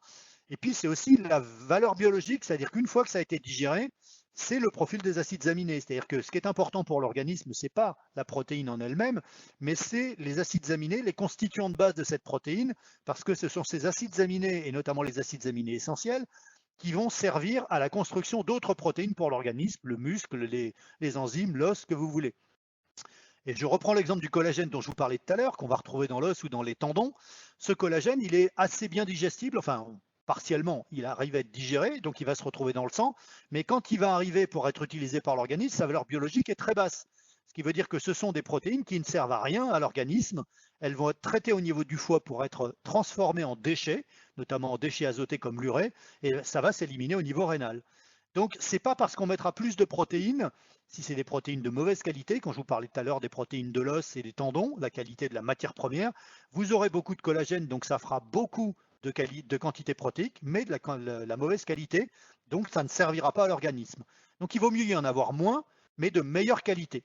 Et d'ailleurs, on va le voir sur cet exemple. Les protéines de qualité permettent de faire, avec un apport un peu moindre de protéines, si je vous prends l'exemple ici, vous prenez deux aliments, un sur lequel il y aura une étiquette à 29% de protéines par rapport à la matière sèche, une à 34%. Si vous n'avez pas plus d'informations, vous allez dire « Ah ben l'aliment à 34%, il est meilleur que l'aliment à 29%. » Oui, sauf que dans un cas, vous avez une digestibilité à 95% et dans l'autre cas, vous avez une digestibilité à 80%. Et ben, si vous avez 34% de protéines avec 80% de digestibilité, votre organisme utilisera les mêmes teneurs en acides aminés, en source protéique, que si vous n'aviez que 29% de protéines, mais à 95% digestibles. Donc vous en avez un peu moins, mais de meilleure qualité, et ça donne le même résultat sur l'organisme. Donc ça, c'est vraiment quelque chose d'extrêmement important, parce que une digestibilité à 80%, c'est déjà élevé. Hein. Mais nous, la plupart de nos aliments ont des digestibilités qui sont à plus de 85% sur nos aliments physiologiques. Et là, la digestibilité que je vous ai mis à 95%, par exemple, c'est des digestibilités qu'on rencontre sur des aliments thérapeutiques comme le cadet. Mais les digestibilités de nos aliments physiologiques, elles sont à minima 80-85%, donc des digestibilités très très élevées. À titre de comparaison, vous pouvez retrouver avec des aliments d'entrée de gamme de la grande distribution des digestibilités qui sont à peine à 60 ou 70%. Donc là, vous pouvez mettre beaucoup de protéines pour essayer de compenser. Et vous n'arriverez même pas à compenser parce que vous n'aurez même pas la bonne qualité. Alors, quels sont les besoins en protéines chez le chien et le chat? Donc là, je vous ai mis les normes parce qu'on a beaucoup de communications qui sont faites sur ce qu'on appelle le RPC, le ratio protéino-calorique, sur lequel beaucoup communiquent un peu sans trop savoir de quoi ils retournent. Ce qui est important, c'est que cette valeur qui est retenue, c'est la valeur instituée, recommandée dans les recommandations nutritionnelles dont je vous ai parlé, de la FEDIAF ou de la AFCO aux États-Unis. Et ça n'a rien à voir avec les normes que certains mettent en avant, de dire qu'il faut par exemple sur un chien un minimum de 50 sur un petit chien, 55 sur un moyen, 60 sur un grand. Regardez les recommandations de la FEDIAF, quel que soit le format, c'est 45 ici. Et sur un animal qui serait à tendance plus sédentaire, donc en gros un animal stérilisé ou un animal à tendance à la prise de poids, on passe à 52. Donc là, on pourrait dire on est à 50 ou 55. Mais attention, les vraies normes, ce sont celles-là. Après, d'autres ont dit, moi je pense qu'il vaut mieux en mettre plus. C'est leur avis à eux, mais ça n'est en aucun cas une norme nutritionnelle. La seule norme nutritionnelle, c'est celle qui est ici, qui est écrite et qui est validée par un avis consensuel de spécialistes. Et sur le chat, c'est pareil. C'est 60 sur un chat normal, à activité normale, et c'est 80 sur un chat sédentaire. Et ce n'est pas les 80 qui sont mentionnés sur un chat normal et 100 sur un chat qui prennent une tolérance, une marge supplémentaire, non,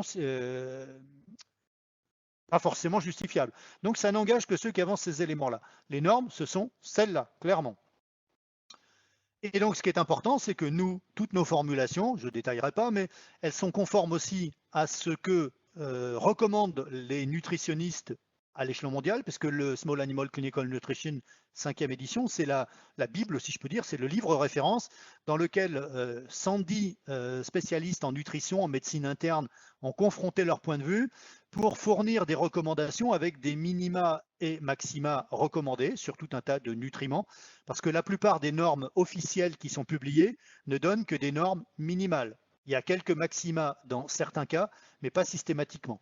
Donc les nutritionnistes se sont dit, plus n'égale pas mieux. Il ne faut pas forcément en mettre beaucoup plus, parce que ça veut dire que si les gens ne suivent que les normes des publications officielles qui ne mettent que des minimums, si le minimum c'est, par exemple sur le chat, 30% de protéines et qu'on ne met pas un maximum, on va dire il faut en mettre 30, mais qu'est-ce qui m'interdit d'en mettre 70, puisqu'il n'y a pas de maximum qui est recommandé?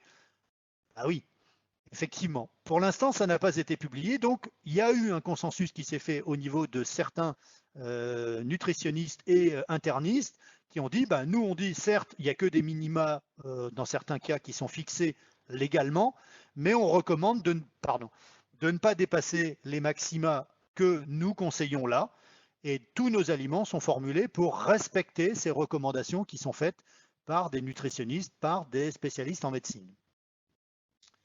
Donc, ce qui importe, et c'est pour conclure, la qualité de la protéine, parce que, comme je vous l'ai expliqué, ça permettra de réduire les déchets azotés, notamment les déchets azotés, je vous ai parlé du collagène qui fait de ces déchets qu'on va retrouver dans les urines, et également parce que si vous avez beaucoup de protéines, vous allez les retrouver, ces protéines non digérées ou ces protéines de mauvaise qualité, au niveau du côlon, au niveau postérieur dans l'intestin.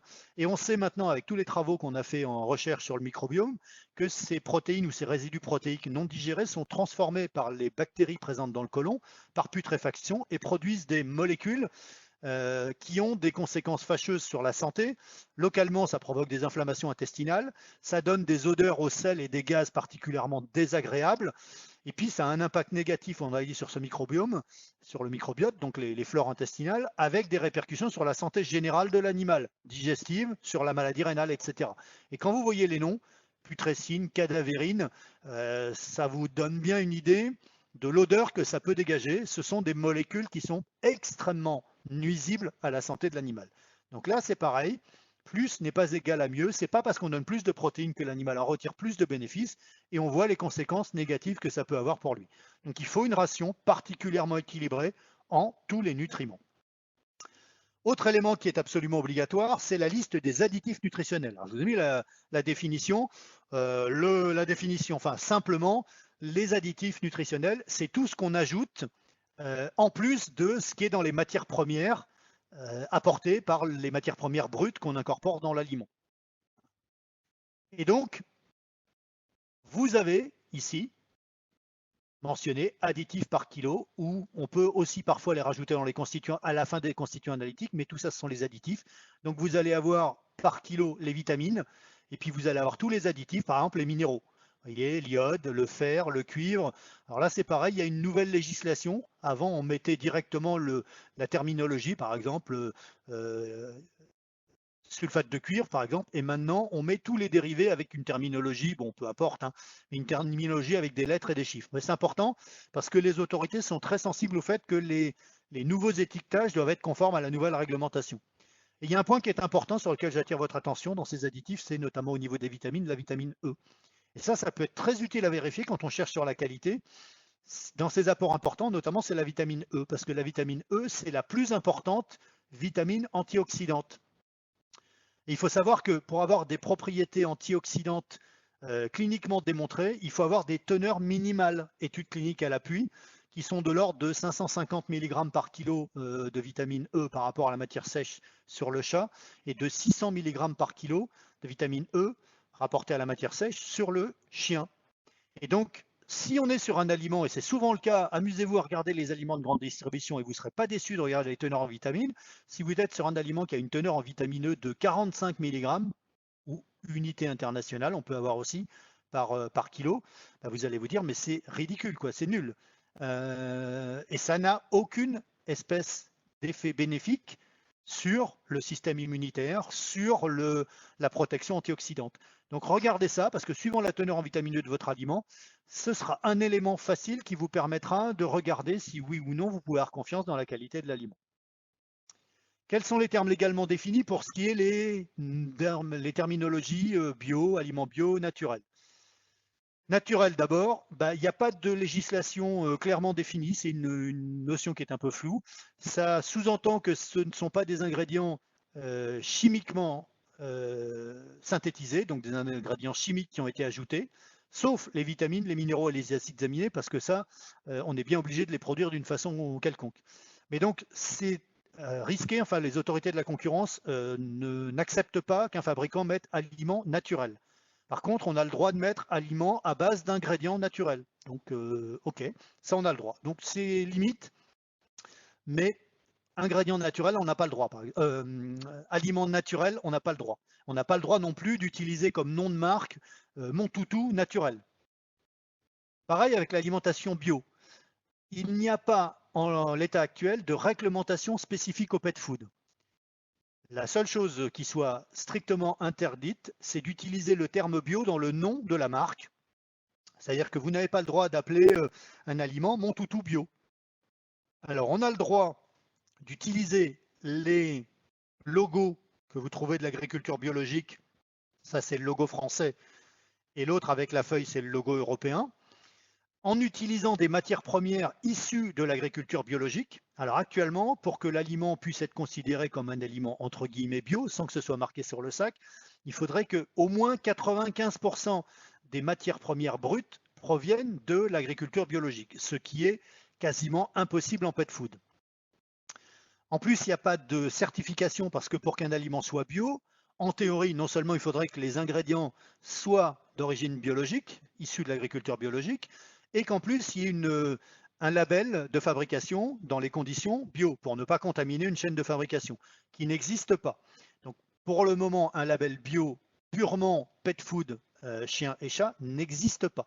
Donc, vous verrez sur certains aliments, effectivement, le recours à ces éléments parce qu'ils utilisent des matières premières issues de l'agriculture biologique.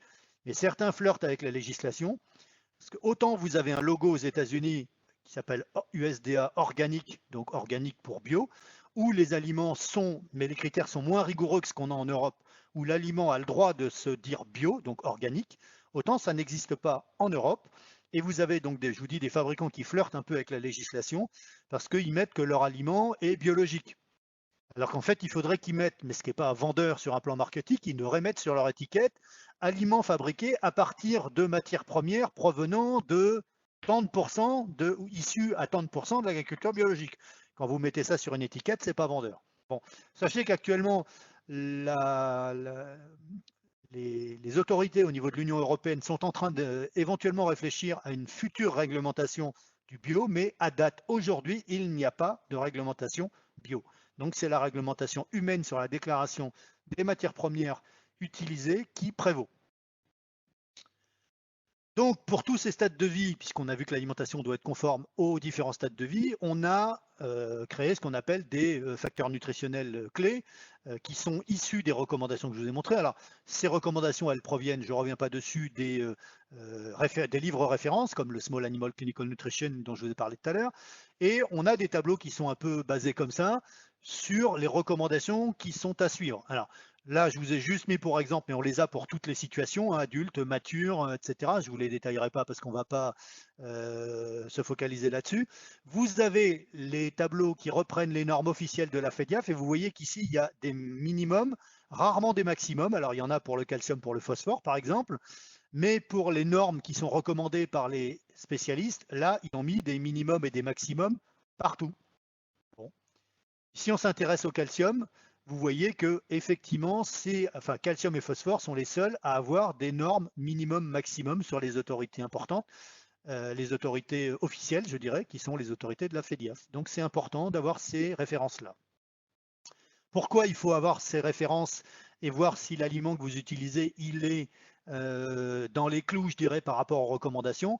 C'est que l'objectif de l'aliment, c'est que les teneurs en nutriments soient à l'optimum pour éviter qu'il y en ait trop peu, parce que si vous en avez trop peu, vous avez des carences. Si vous en avez trop, vous avez des situations d'excès. Alors, on a rarement les situations de carence. Il y en a un peu pour certains éléments, mais plutôt par exemple des éléments coûteux, hein, les acides gras polyinsaturés oméga 3 issus d'huile de poisson, ça coûte cher, donc sur les fabricants d'aliments de grande distribution, vous en aurez plutôt pas assez. Bon. La plupart, ils en mettent plus, parce que comme on l'a dit tout à l'heure, la philosophie c'est plus égale mieux. On a vu que c'était pas vrai. Mais si vous mettez trop de protéines, vous avez des risques d'avoir des problèmes au niveau de la fonction rénale, trop de graisse, évidemment prise de poids, trop de sel, vous avez des risques de la fonction cardiaque. Évidemment, le but c'est de faire boire, hein, mais trop de calcium risque d'avoir des problèmes ostéo-articulaires, trop de phosphore, pareil, des lésions osseuses, des problèmes au niveau de la fonction rénale, trop de vitamines, ça n'a pas été trop démontré, sauf avec les excès de vitamine A. Bon, il peut y avoir quelques soucis. Trop de magnésium, on peut avoir des calculs vésicaux chez le chat notamment. Et puis sur les fibres, c'est pareil. S'il y a des excès de fibres, on peut avoir des troubles digestifs, on peut avoir des flatulences, des ballonnements, des gaz. Donc l'objectif, c'est qu'on cherche à se trouver au milieu avec un apport de nutriments équilibré. Donc si on synthétise, vous voyez que l'étiquette, elle nous laisse un peu sur notre faim, elle nous donne que quelques éléments d'information. Par exemple, on n'a pas d'information sur la digestibilité. J'ai vu que tout à l'heure, quelqu'un avait demandé pourquoi ce n'était pas mentionné. Parce que là, c'est pareil, il n'y a pas de données sur la digestibilité, parce qu'il y a plusieurs méthodes d'études de digestibilité et qu'actuellement, le législateur ne s'est pas entendu pour en déterminer une qui soit une valeur de référence. Donc, si chaque fabricant utilise une méthode différente, il y en a au moins 3 ou 4 qui existent, les valeurs de digestibilité n'étant pas exactement les mêmes parce que les méthodes ne sont pas exactement les mêmes, on ne peut pas comparer, on n'est pas sur la même base de comparaison. Le jour où le législateur décidera de dire telle méthode est la méthode retenue de façon unanime et obligatoire comme méthode de détermination de la digestibilité, on pourra rendre la méthode l'étiquetage de la digestibilité obligatoire. Pour l'instant, on ne peut pas. Donc si on n'a pas la digestibilité, c'est pareil, on n'a pas tout sur la disponibilité des nutriments.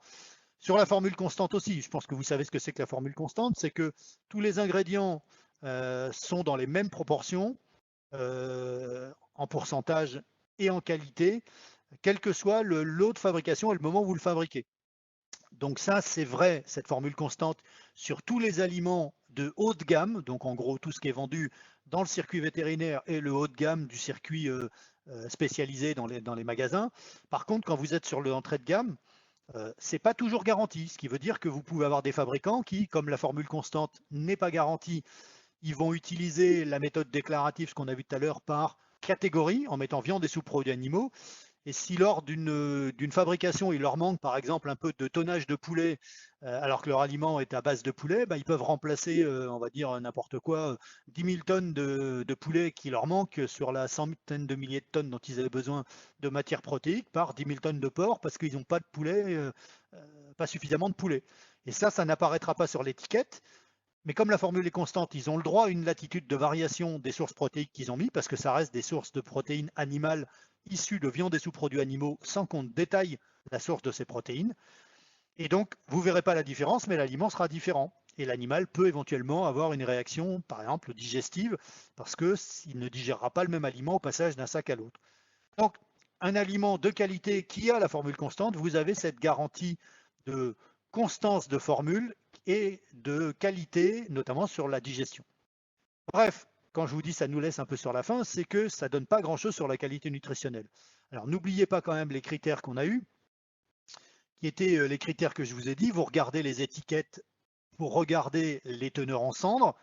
Ça va être un élément important. Rapporté à la teneur protéique, parce que s'il y a beaucoup de cendres et beaucoup de protéines, ben on peut se dire qu'éventuellement c'est de la carcasse et qu'il y a eu beaucoup d'os. Pensez au petit truc que je vous ai dit, à regarder la teneur en vitamineux. Si vous avez une teneur en vitamineux qui est inférieure à 5 à 600 mg par kilo, ou enfin 8 par kilo, ben posez-vous des questions aussi. Et puis, si vous avez fait le petit calcul, comme on l'a fait tout à l'heure, pour essayer d'estimer l'apport énergétique de l'aliment, regardez par rapport au guide nutritionnel, par exemple. Après, vous avez aussi des notions qui sont plus subjectives. Si vous n'avez pas un guide alimentaire détaillé, ça peut arriver aussi, qu'on vous met juste pour un chat de format moyen, donner environ tant de grammes par jour. Un chat de format moyen, c'est quoi? On ne sait pas, c'est 4 kg, c'est 5 kg, c'est 3,5 kg. Et environ 50 grammes, c'est quoi? C'est 40 grammes, c'est 45 grammes, c'est 50 grammes, 55 grammes, 60 grammes. Alors c'est rare, mais si je vous dis ça, c'est parce que je l'ai rencontré une fois. C'est sur un aliment vraiment très bas de gamme. Bon, donc ça c'est pareil. Si vous voyez des informations comme ça qui sont assez limites, bon, en général, si le législateur tombe là-dessus, le fabricant va se faire redresser vite fait. On va lui tailler les oreilles en pointe, hein. Mais ça peut arriver.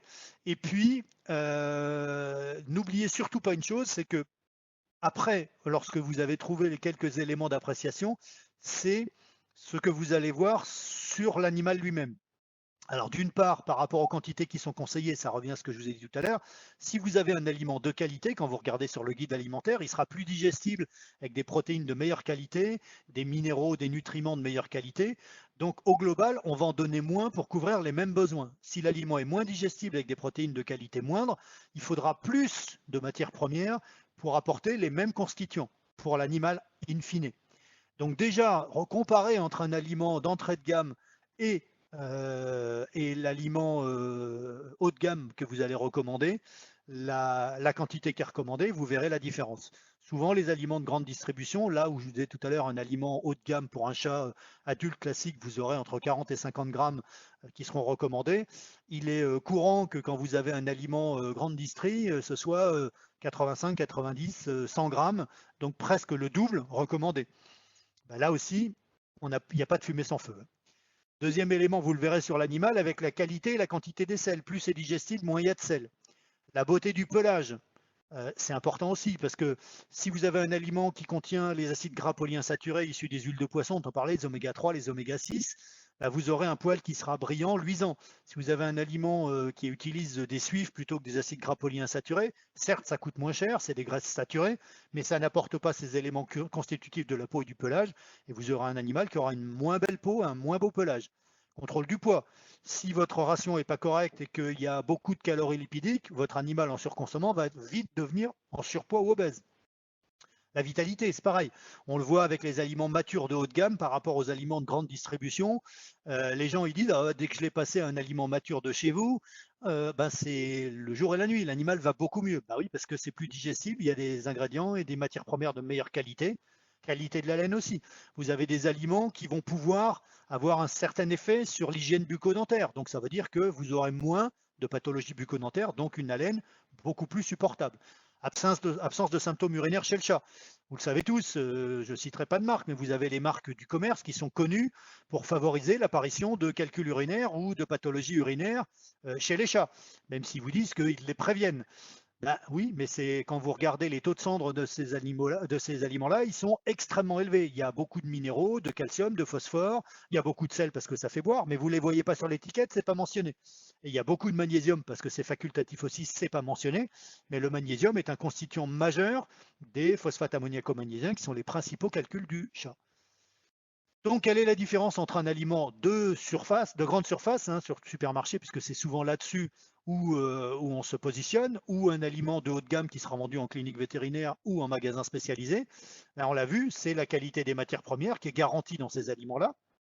C'est des formules équilibrées, donc constantes, et qui contiennent tous les constitutifs majeurs, les antioxydants, les oméga 3, dont le DHA et l'EPA qui ont un rôle à la fois sur le développement des structures et des rôles anti-inflammatoires, enfin, sur l'arthrose, sur le développement des chiots et des chatons, par exemple, ça joue là-dessus. Des teneurs optimisées en minéraux, en vitamines, en rappelant que si vous avez beaucoup de protéines, beaucoup de minéraux, donc ça c'est ce que vous voyez sur l'étiquette au niveau des minéraux et des cendres, vous pouvez craindre qu'il y ait de la carcasse, mais ça peut être aussi des teneurs importantes en sel. Et puis surtout, quand vous êtes sur des aliments de très haut de gamme, il y a des preuves cliniques, c'est-à-dire que les fabricants comme Hills ou des marques comme Royal ou des choses comme ça ont des centres de recherche, mais il y en a très très peu, hein.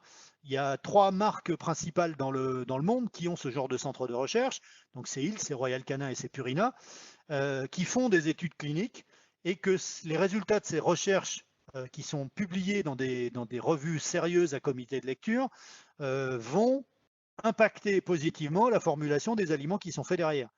La plupart des fabricants qui font de l'alimentation n'ont pas ces centres de recherche et ne font pas ces publications, voire ne s'appuient même pas sur des publications déjà effectuées, même si ce n'est pas eux qui les ont faites, ils pourraient quand même se servir de celles qui ont été faites. Et de ce fait, si vous n'avez pas de preuves cliniques derrière, ça peut être des assertions, des allégations plus ou moins fantaisistes. Et sur les alimentations de grande distribution, pour faire un peu d'humour, je vous dirais que si vous regardez sur le sac, votre sac il fait tout, y compris la vaisselle, le ménage et laver la voiture, hein. Donc ils ont tendance à vous dire que ça fait tout, mais c'est appuyé sur rien du tout. C'est juste des assertions. Et si le client croit sans se renseigner pour savoir si oui ou non c'est prouvé ce qu'ils affirment, il va croire qu'il achète un aliment qui fera plein de bénéfices pour son animal, mais en fait il en fera pas plus qu'un autre. Parce qu'en fait c'est juste une allégation gratuite. Et ça, c'est dans le collimateur des autorités actuellement pour aller contrôler ça, pour s'assurer que ceux qui affirment, par exemple, que c'est bon pour le système immunitaire, mais qui n'ont pas la teneur en vitamineux dont je vous parlais avant, ils retirent cette allégation parce que pour pouvoir affirmer que ça a un rôle positif sur le système immunitaire, il faut dépasser les teneurs en vitamineux que je vous ai mentionnées précédemment. Donc, les différences, on a dit, peuvent se voir ou ne pas se voir. Donc, entre un aliment de grande distribution et un aliment de haut de gamme, vous allez avoir, par exemple, souvent des gaz, alors que vous n'aurez pas de problèmes gastro-intestinaux, vous aurez des pellicules ou une peau qui sera moche, alors que vous aurez une peau en bel état, on l'a vu tout à l'heure, vous aurez des sels en quantité importante, alors que vous aurez de belles sels faciles à ramasser sur un haut de gamme.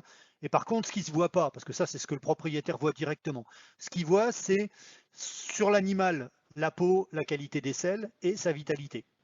Ce qui se voit moins, si son système immunitaire est moins stimulé, vous aurez une moins bonne réponse vaccinale, donc vous aurez des animaux qui seront plus fragiles, alors que vous aurez un soutien de la réponse vaccinale avec du haut de gamme. Vous aurez des risques que la fonction rénale s'altère si on a des teneurs en minéraux et en phosphore, par exemple, qui sont élevés, alors qu'avec un aliment de haut de gamme, vous aurez des reins en parfait état. Bon, c'est juste quelques exemples, mais c'est vraiment pour dire qu'il y a vraiment une différence entre l'entrée de gamme ou le bas de gamme et le haut de gamme ou le très moyen de gamme haut de gamme. Alors, si on cherche un exemple pour objectiver ça, puisqu'on n'a pas de sac sous la main, je vous parlais tout à l'heure des aliments importés qui n'ont pas la même législation que nous. Et donc, je vais vous en prendre un exemple d'un aliment anglo-saxon qui arrive en importation, ce qu'on appelle les All Life Stages, pour tous les stades de vie. Et ces aliments-là sont indiqués à la fois pour des chiots et des adultes. Eh bien, si je prends un exemple sur une étiquette qui serait une étiquette hypothétique, ça n'existe pas dans la réalité, si vous prenez, mais c'est pour dire la différence entre les besoins d'un chiot et d'un adulte. Si vous avez un aliment qui est à la fois indiqué pour un chiot ou pour un aliment adulte, de deux choses l'une, ou cet aliment il est fabriqué avec une formulation adaptée aux besoins d'un chiot, ou il est calqué sur la formulation d'un adulte, et dans ces cas-là, il couvre les besoins de l'adulte. Si on regarde les besoins protéiques, minimum sur un chiot, ils sont évidemment plus élevés, 22% plus élevés que sur un adulte, parce qu'il y a les besoins de croissance qui nécessitent pour le muscle, pour l'os, des protéines en plus. Les besoins en matière grasse, il faut aussi beaucoup plus de calories, sont beaucoup plus importants, 60 fois plus, pourcentage, enfin 60% de plus, pardon. Les besoins en phosphore et en minéraux global, calcium, phosphore, sont augmentés aussi, et le besoin en sodium, il est augmenté, par exemple. Bon. Mais peu importe, ça veut dire que vous vous rendez compte que les besoins d'un chiot sont supérieurs à ceux d'un adulte. Ce qui veut dire que si votre aliment il est fabriqué comme un aliment chiot, comme un puppy, quand vous allez nourrir votre animal avec cet aliment qui couvre les deux stades de vie pendant sa phase de croissance, vous allez couvrir correctement ses besoins. Mais quand vous allez arriver à l'âge adulte et vous allez garder le même aliment, comme les besoins sont moindres, forcément, vous allez couvrir trop ces besoins si vous gardez la même quantité. Donc, qu'est-ce que vous allez faire? Vous allez diminuer la quantité. Mais vous allez diminuer la quantité de tout. Il y aura moins de protéines, il y aura moins de volume. Donc, ça ne sera pas optimal. À l'inverse, si votre aliment il est formulé comme un aliment adulte, vous allez couvrir correctement ses besoins quand il est adulte. Mais si vous voulez couvrir les besoins quand il est chiot, ben vous allez être obligé de mettre une quantité plus importante. Pareil, en volume. Or, votre chiot, il a un petit estomac. Ça ne va pas passer. Vous allez avoir une surcharge volumique. Donc, autant dire que pour nous, nutritionnistes, c'est une hérésie d'avoir un aliment qui est à la fois indiqué pour les besoins du chiot et les besoins de l'adulte avec la même formule. Donc, ce genre d'aliment, on ne devrait pas le trouver chez nous en Europe. Malheureusement, on en trouve. Parce que, là, je vous ai pris l'exemple de cet aliment Purison, qui est un aliment qui arrive en importation, c'est un aliment canadien, et vous avez des étiquettes qui sont extrêmement complètes, détaillées. Alors, il y a un détail absolument fou. Ils vous mettent notamment, alors je ne vous ai pas mis le détail, mais quand on lit l'étiquette, alors la traduction en français, c'est avec du poisson pêché frais. Alors ça me fait toujours bien rire parce que je ne sais pas si vous vous amusez quand vous faites, que vous allez à la pêche à pêcher du poisson pourri, mais bon, voilà. Donc ça veut dire que là, si on calcule les données qui sont sur cette étiquette, donc on a 39% de protéines, 18% de lipides, 2,5% de cellulose, une humidité qui est mentionnée à 8,5% et des cendres qui sont, oh pardon, et trop vite, des cendres qui sont à 8. Donc vous voyez que les cendres sont quand même élevées puisqu'on arrive à 8,8 sur la matière sèche. Je vous ai dit, ça ne doit pas dépasser 8, 8,5. Donc on a 8, 8,5. Donc là, il va nous calculer, on a un petit calculateur, l'extractif non azoté, on va multiplier ici par 3,5, par 8,5, par 3,5, ça nous estime la quantité de calories de l'animal. Ça, c'est rapporté à la matière sèche. Et vous regardez les teneurs qui sont recommandées ici en densité énergétique. Ça devrait être entre 3,5 et 4,5. Ici, on est à, alors ici par rapport à la matière sèche, on est à 4,1, donc c'est bon, on est dans les clous. Par contre, si vous regardez les protéines, on est à 39. Alors par rapport à la matière sèche, c'est ici, c'est 42. 42,6, presque 43. Ici, la norme, c'est 22 à 32, donc on est très au-dessus. Les matières grasses, 19,7, donc presque 20. Entre 10 et 25, on est bon. Les minéraux, on ne les a pas là-dessus, on les verra après. Vous allez les voir, je vais vous les sortir. Donc c'est un aliment qui est trop riche en protéines. Alors, on a dit mention du statut physiologique sur l'étiquette, là je vous le détaille parce que l'étiquette n'était pas très lisible. On va avoir mentionné chiot et jeune chien. Donc on ne sait pas si c'est jeune chien en fin de croissance ou jeune chien adulte. Il n'y a aucune mention de la limite jeune chien. Donc c'est un aliment qui peut être tout à fait utilisé sur un chien adulte avec la limite que je vous ai dit tout à l'heure. Mention des races cibles, il y a marqué toute race. Et toute race, ça ne précise pas si c'est des chiens de moins de 25 kg, c'est-à-dire des mini ou médium, ou plus de 25 kg, donc des large breed, qui eux nécessitent d'avoir des formulations différentes. Donc l'aliment en question, un, il est sur une tranche d'âge bizarre, deux, il est sur toutes les races. C'est pas optimal pour un nutritionniste non plus. Donc on a dit que la source d'amidon, puisque là c'est un aliment sans céréales, c'était de la pomme de terre et des petits pois. Donc là, attention, parce que c'est pas un aliment sans amidon. Ils vous mettent bien que c'est un aliment sans céréales, mais c'est pas un aliment sans amidon. Et en plus, attention aux sources aussi, puisque pommes de terre et petits pois étaient des sources qui faisaient partie de ce qui a été cité dans les aliments qui ont provoqué des pathologies cardiaques. Si on analyse l'étiquette en elle-même, on est à 42,6% Sur la matière sèche de protéines, on a dit entre 22 et 32, on est très au-dessus, donc quels sont les effets à long terme sur la fonction rénale. Mais surtout, je vous l'ai dit, on va avoir des protéines qu'on va retrouver dans les selles parce que non digérées, et donc ça sentira mauvais. Pas de mention du taux de DHA, or on est sur des chiots en croissance, et on a besoin d'avoir un minimum de supérieur à 0,02% sur la matière sèche de DHA pour s'assurer d'un bon développement du système nerveux et de la rétine chez ces chiots. Donc là, aucune mention de cet élément qui est pourtant extrêmement important. Le taux de calcium, donc là il est bien mentionné, on est à 1,3% sur l'étiquette, avec une recommandation entre 0,7 et 1,2 pour les chiens de petit format. Quand on est sur les chiens de grand format, c'est même 1,1, donc on est même plus bas. Donc là, on est au-dessus. Comme on ne sait pas si c'est pour un chien de petit ou de grand format, il ne le précise pas. Donc on est au-dessus de la limite. Le phosphore, on est à 1,14%, alors que la limite, c'est 1,1%. C'est pareil sans qu'on précise si c'est petit ou grand, parce que les grands chiens, c'est 1, donc on est au-dessus. La limite est supérieure, donc on peut passer tout juste, mais c'est pas sûr.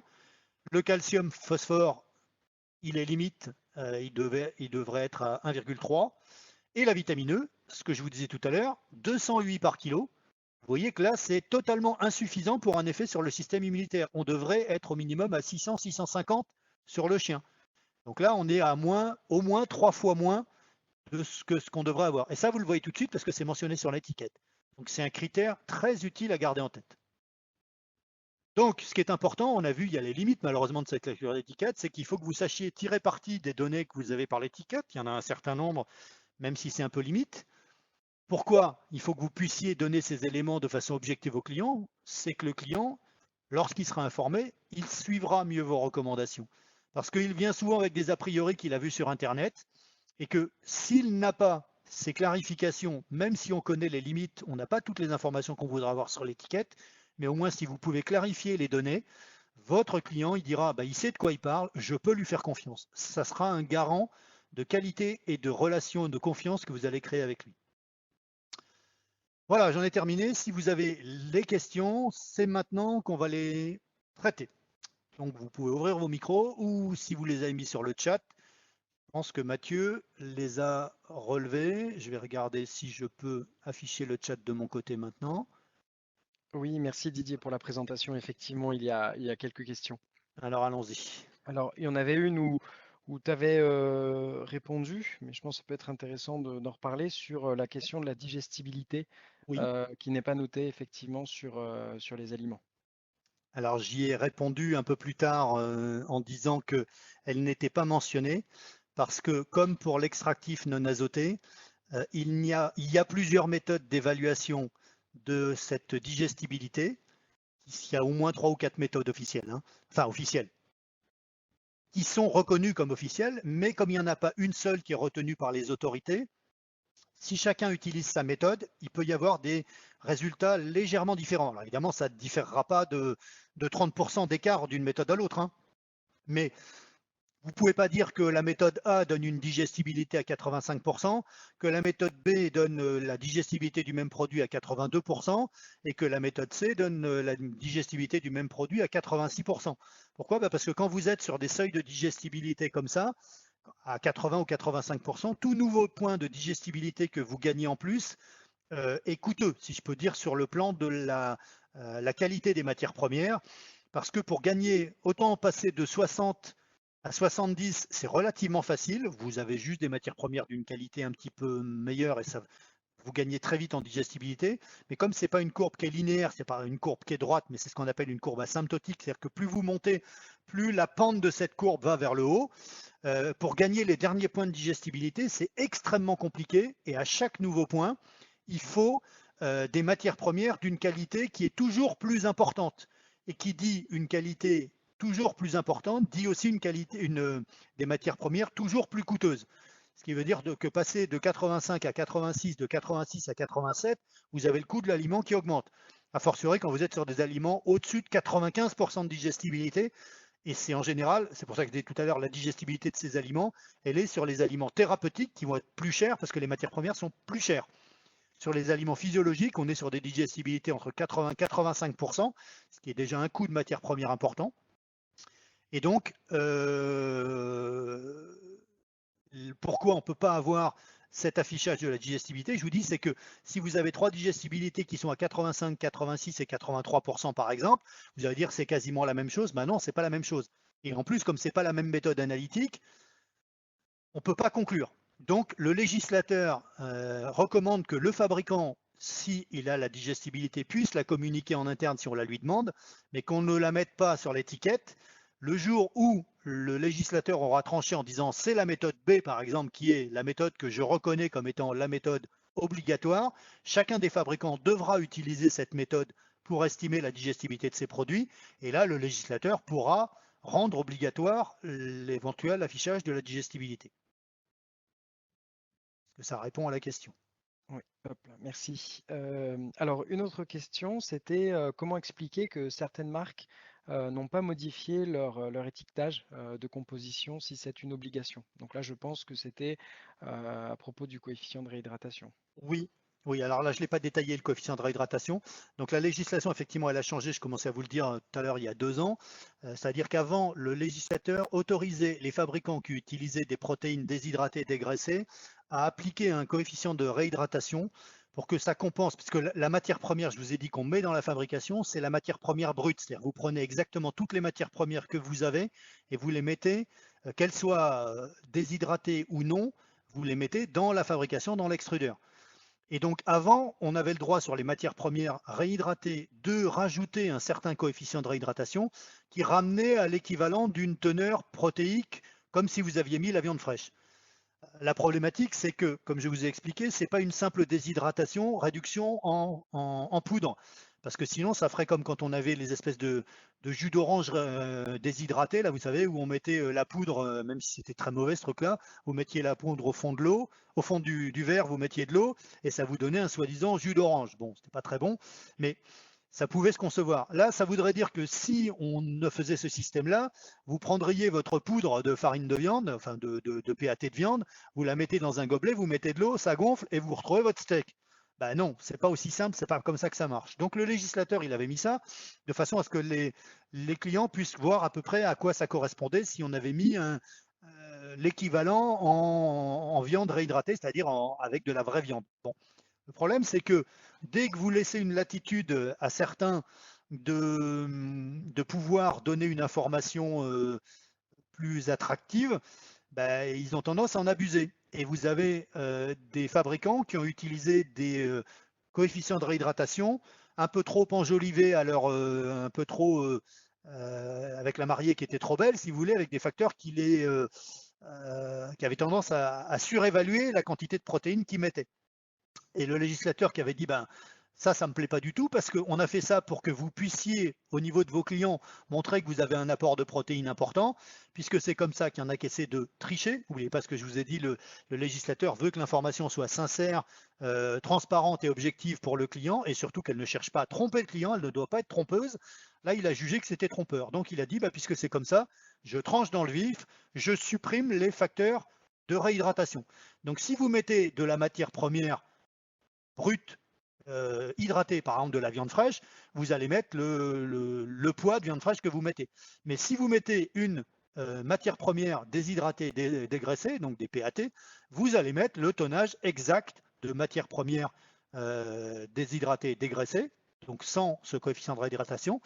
Et donc la différence, c'est qu'on mentionnait sur l'étiquette avant, par exemple, protéines déshydratées de poulet et de dinde, et comme l'aliment était au poulet, on mettait dont X% de poulet, dont par exemple, on va dire n'importe quoi, dont 34% de poulet, en tenant compte du facteur de réhydratation. Et si vous enlevez le facteur de réhydratation, eh ben c'est plus 34%, parce qu'il y a l'histoire de l'eau, et ça passe à, je ne sais pas, on va dire n'importe quoi, à peu près à la louche, ça doit faire 18 ou 19%. Donc les gens, ils voient maintenant sur l'étiquette, alors qu'avant, ils voyaient sur le même produit, dont 34% de poulet, maintenant, ils voient dont 19% de poulet. Alors, ils disent, ah, vous avez enlevé du poulet. Non, la formule n'a pas changé. C'est la méthode déclarative qui a changé. Et donc, cette réglementation, elle a été décrétée par la DGCCRF, enfin les autorités de tutelle au niveau de l'Union européenne, normalement avec contrôle par la DGCCRF. C'était applicable au 1er janvier il y a 2 ans. Et comme à chaque fois qu'il y a un changement de réglementation, le législateur donne 2 ans aux fabricants, parce que quand vous changez la législation, tous les aliments qui sont déjà fabriqués, qui sont lancés sur le marché, il faut qu'on les écoule, et que c'est sur les nouvelles fabrications qu'on remet les nouveaux étiquetages avec les nouvelles sacheries. On ne va pas retirer tous les produits du marché pour les réensacher, c'est pas possible. Donc le législateur laisse un délai de rigueur de 2 ans. Ce qui veut dire que ce délai de rigueur, comme c'était au 1er janvier il y a 2 ans que la législation était passée, au 1er janvier de cette année 2020, donc c'était 1er janvier 2018 que la législation entrait en vigueur. Il y avait donc 2 ans pour que les opérateurs se mettent en conformité avec la législation. Et donc à partir du 1er janvier 2020, donc de cette année, tous les opérateurs devraient avoir la nouvelle réglementation qui ne prend plus en compte le déclaratif avec coefficient de réhydratation.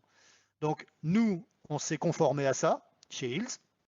Maintenant, si vous avez encore des fabricants qui sont à l'ancienne réglementation, soit c'est qu'ils ont mal estimé leur stock, il faut qu'ils les écoulent, soit c'est qu'ils n'ont pas tenu compte de ce délai de rigueur. Et clairement, on a interrogé les autorités, en l'occurrence la DGCCRF, et la réponse c'est c'est pas vu, pas pris. Si on ne les prend pas, tant mieux pour eux. Si on les prend, ça va leur faire mal au niveau de l'amende qu'ils vont prendre. C'est tout. Donc là, tout un chacun aujourd'hui devrait être en conformité au niveau de la réglementation de l'étiquetage.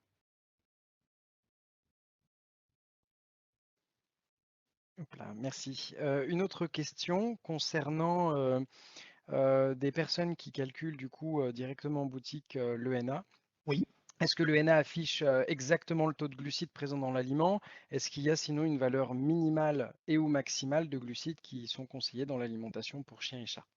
Alors attention, l'ENA, ça ne veut pas dire extractif non azoté, ça ne veut pas dire les glucides. Il faut être très très clair, parce que là, les gens, quand on parle de glucides, de sucre, les gens ne savent pas de quoi ils parlent. Les glucides, c'est une grande famille qui contient l'ENA, c'est inclus dans la famille des glucides.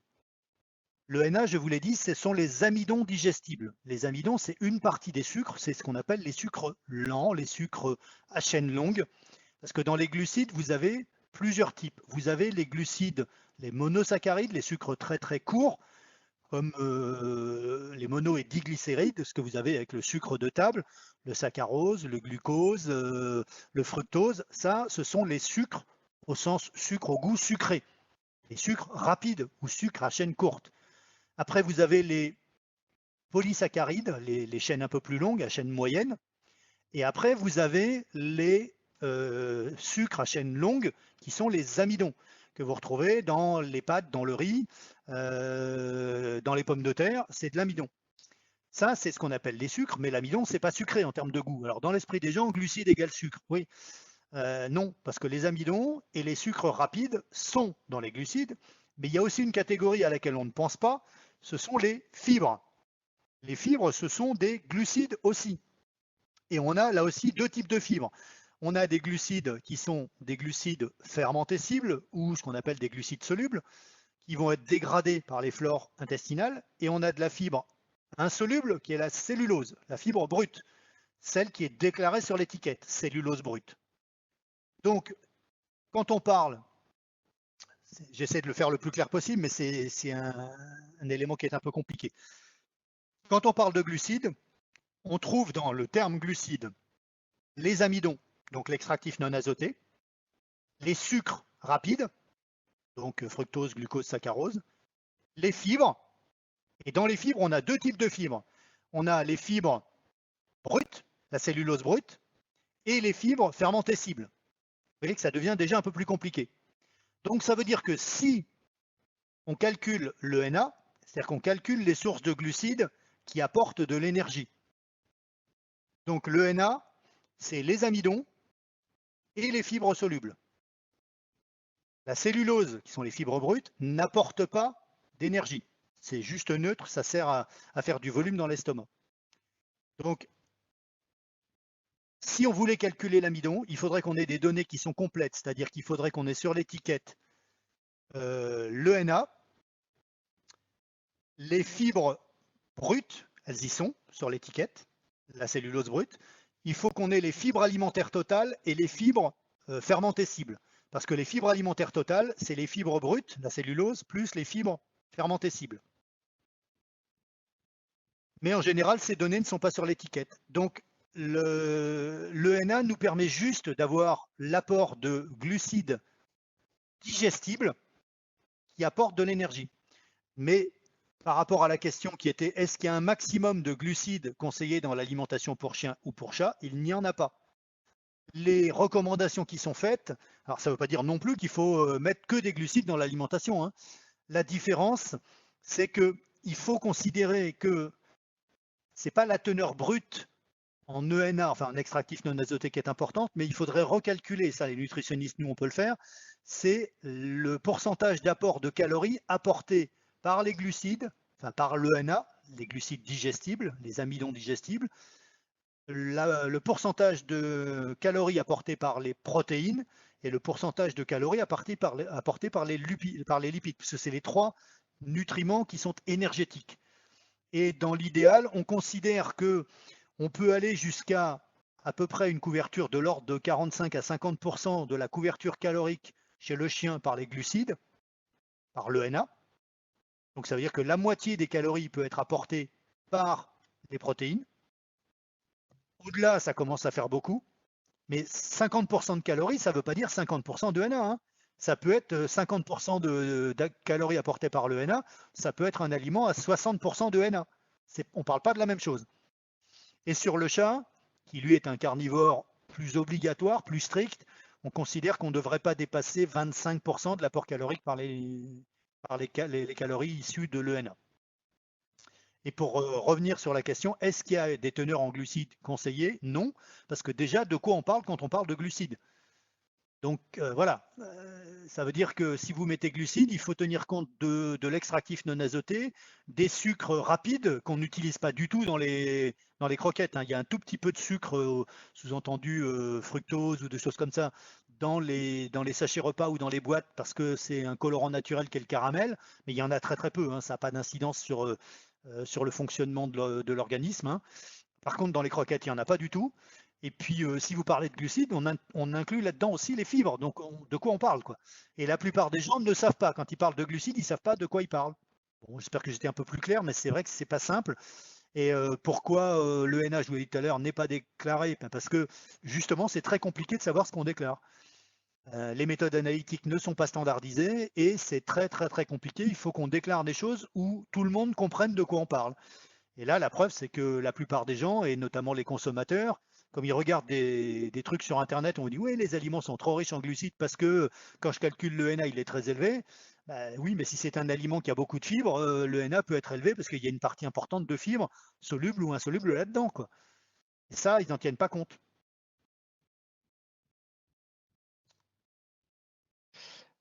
Dernière question, du coup Didier, là en deux questions, c'était un point du coup très rapide sur les différences entre viande déshydratée, comment justement répondre aux propriétaires qui voient concrètement que dans le poulet il y a 11% de poulet dans les aliments Hills, comment montrer que c'est du poulet qualitatif. Voilà, a priori il y avait une question concernant les différents types de viande et l'aspect qualitatif. Alors, il y a deux choses là, hein. Il y a, quand on met 11% de poulet,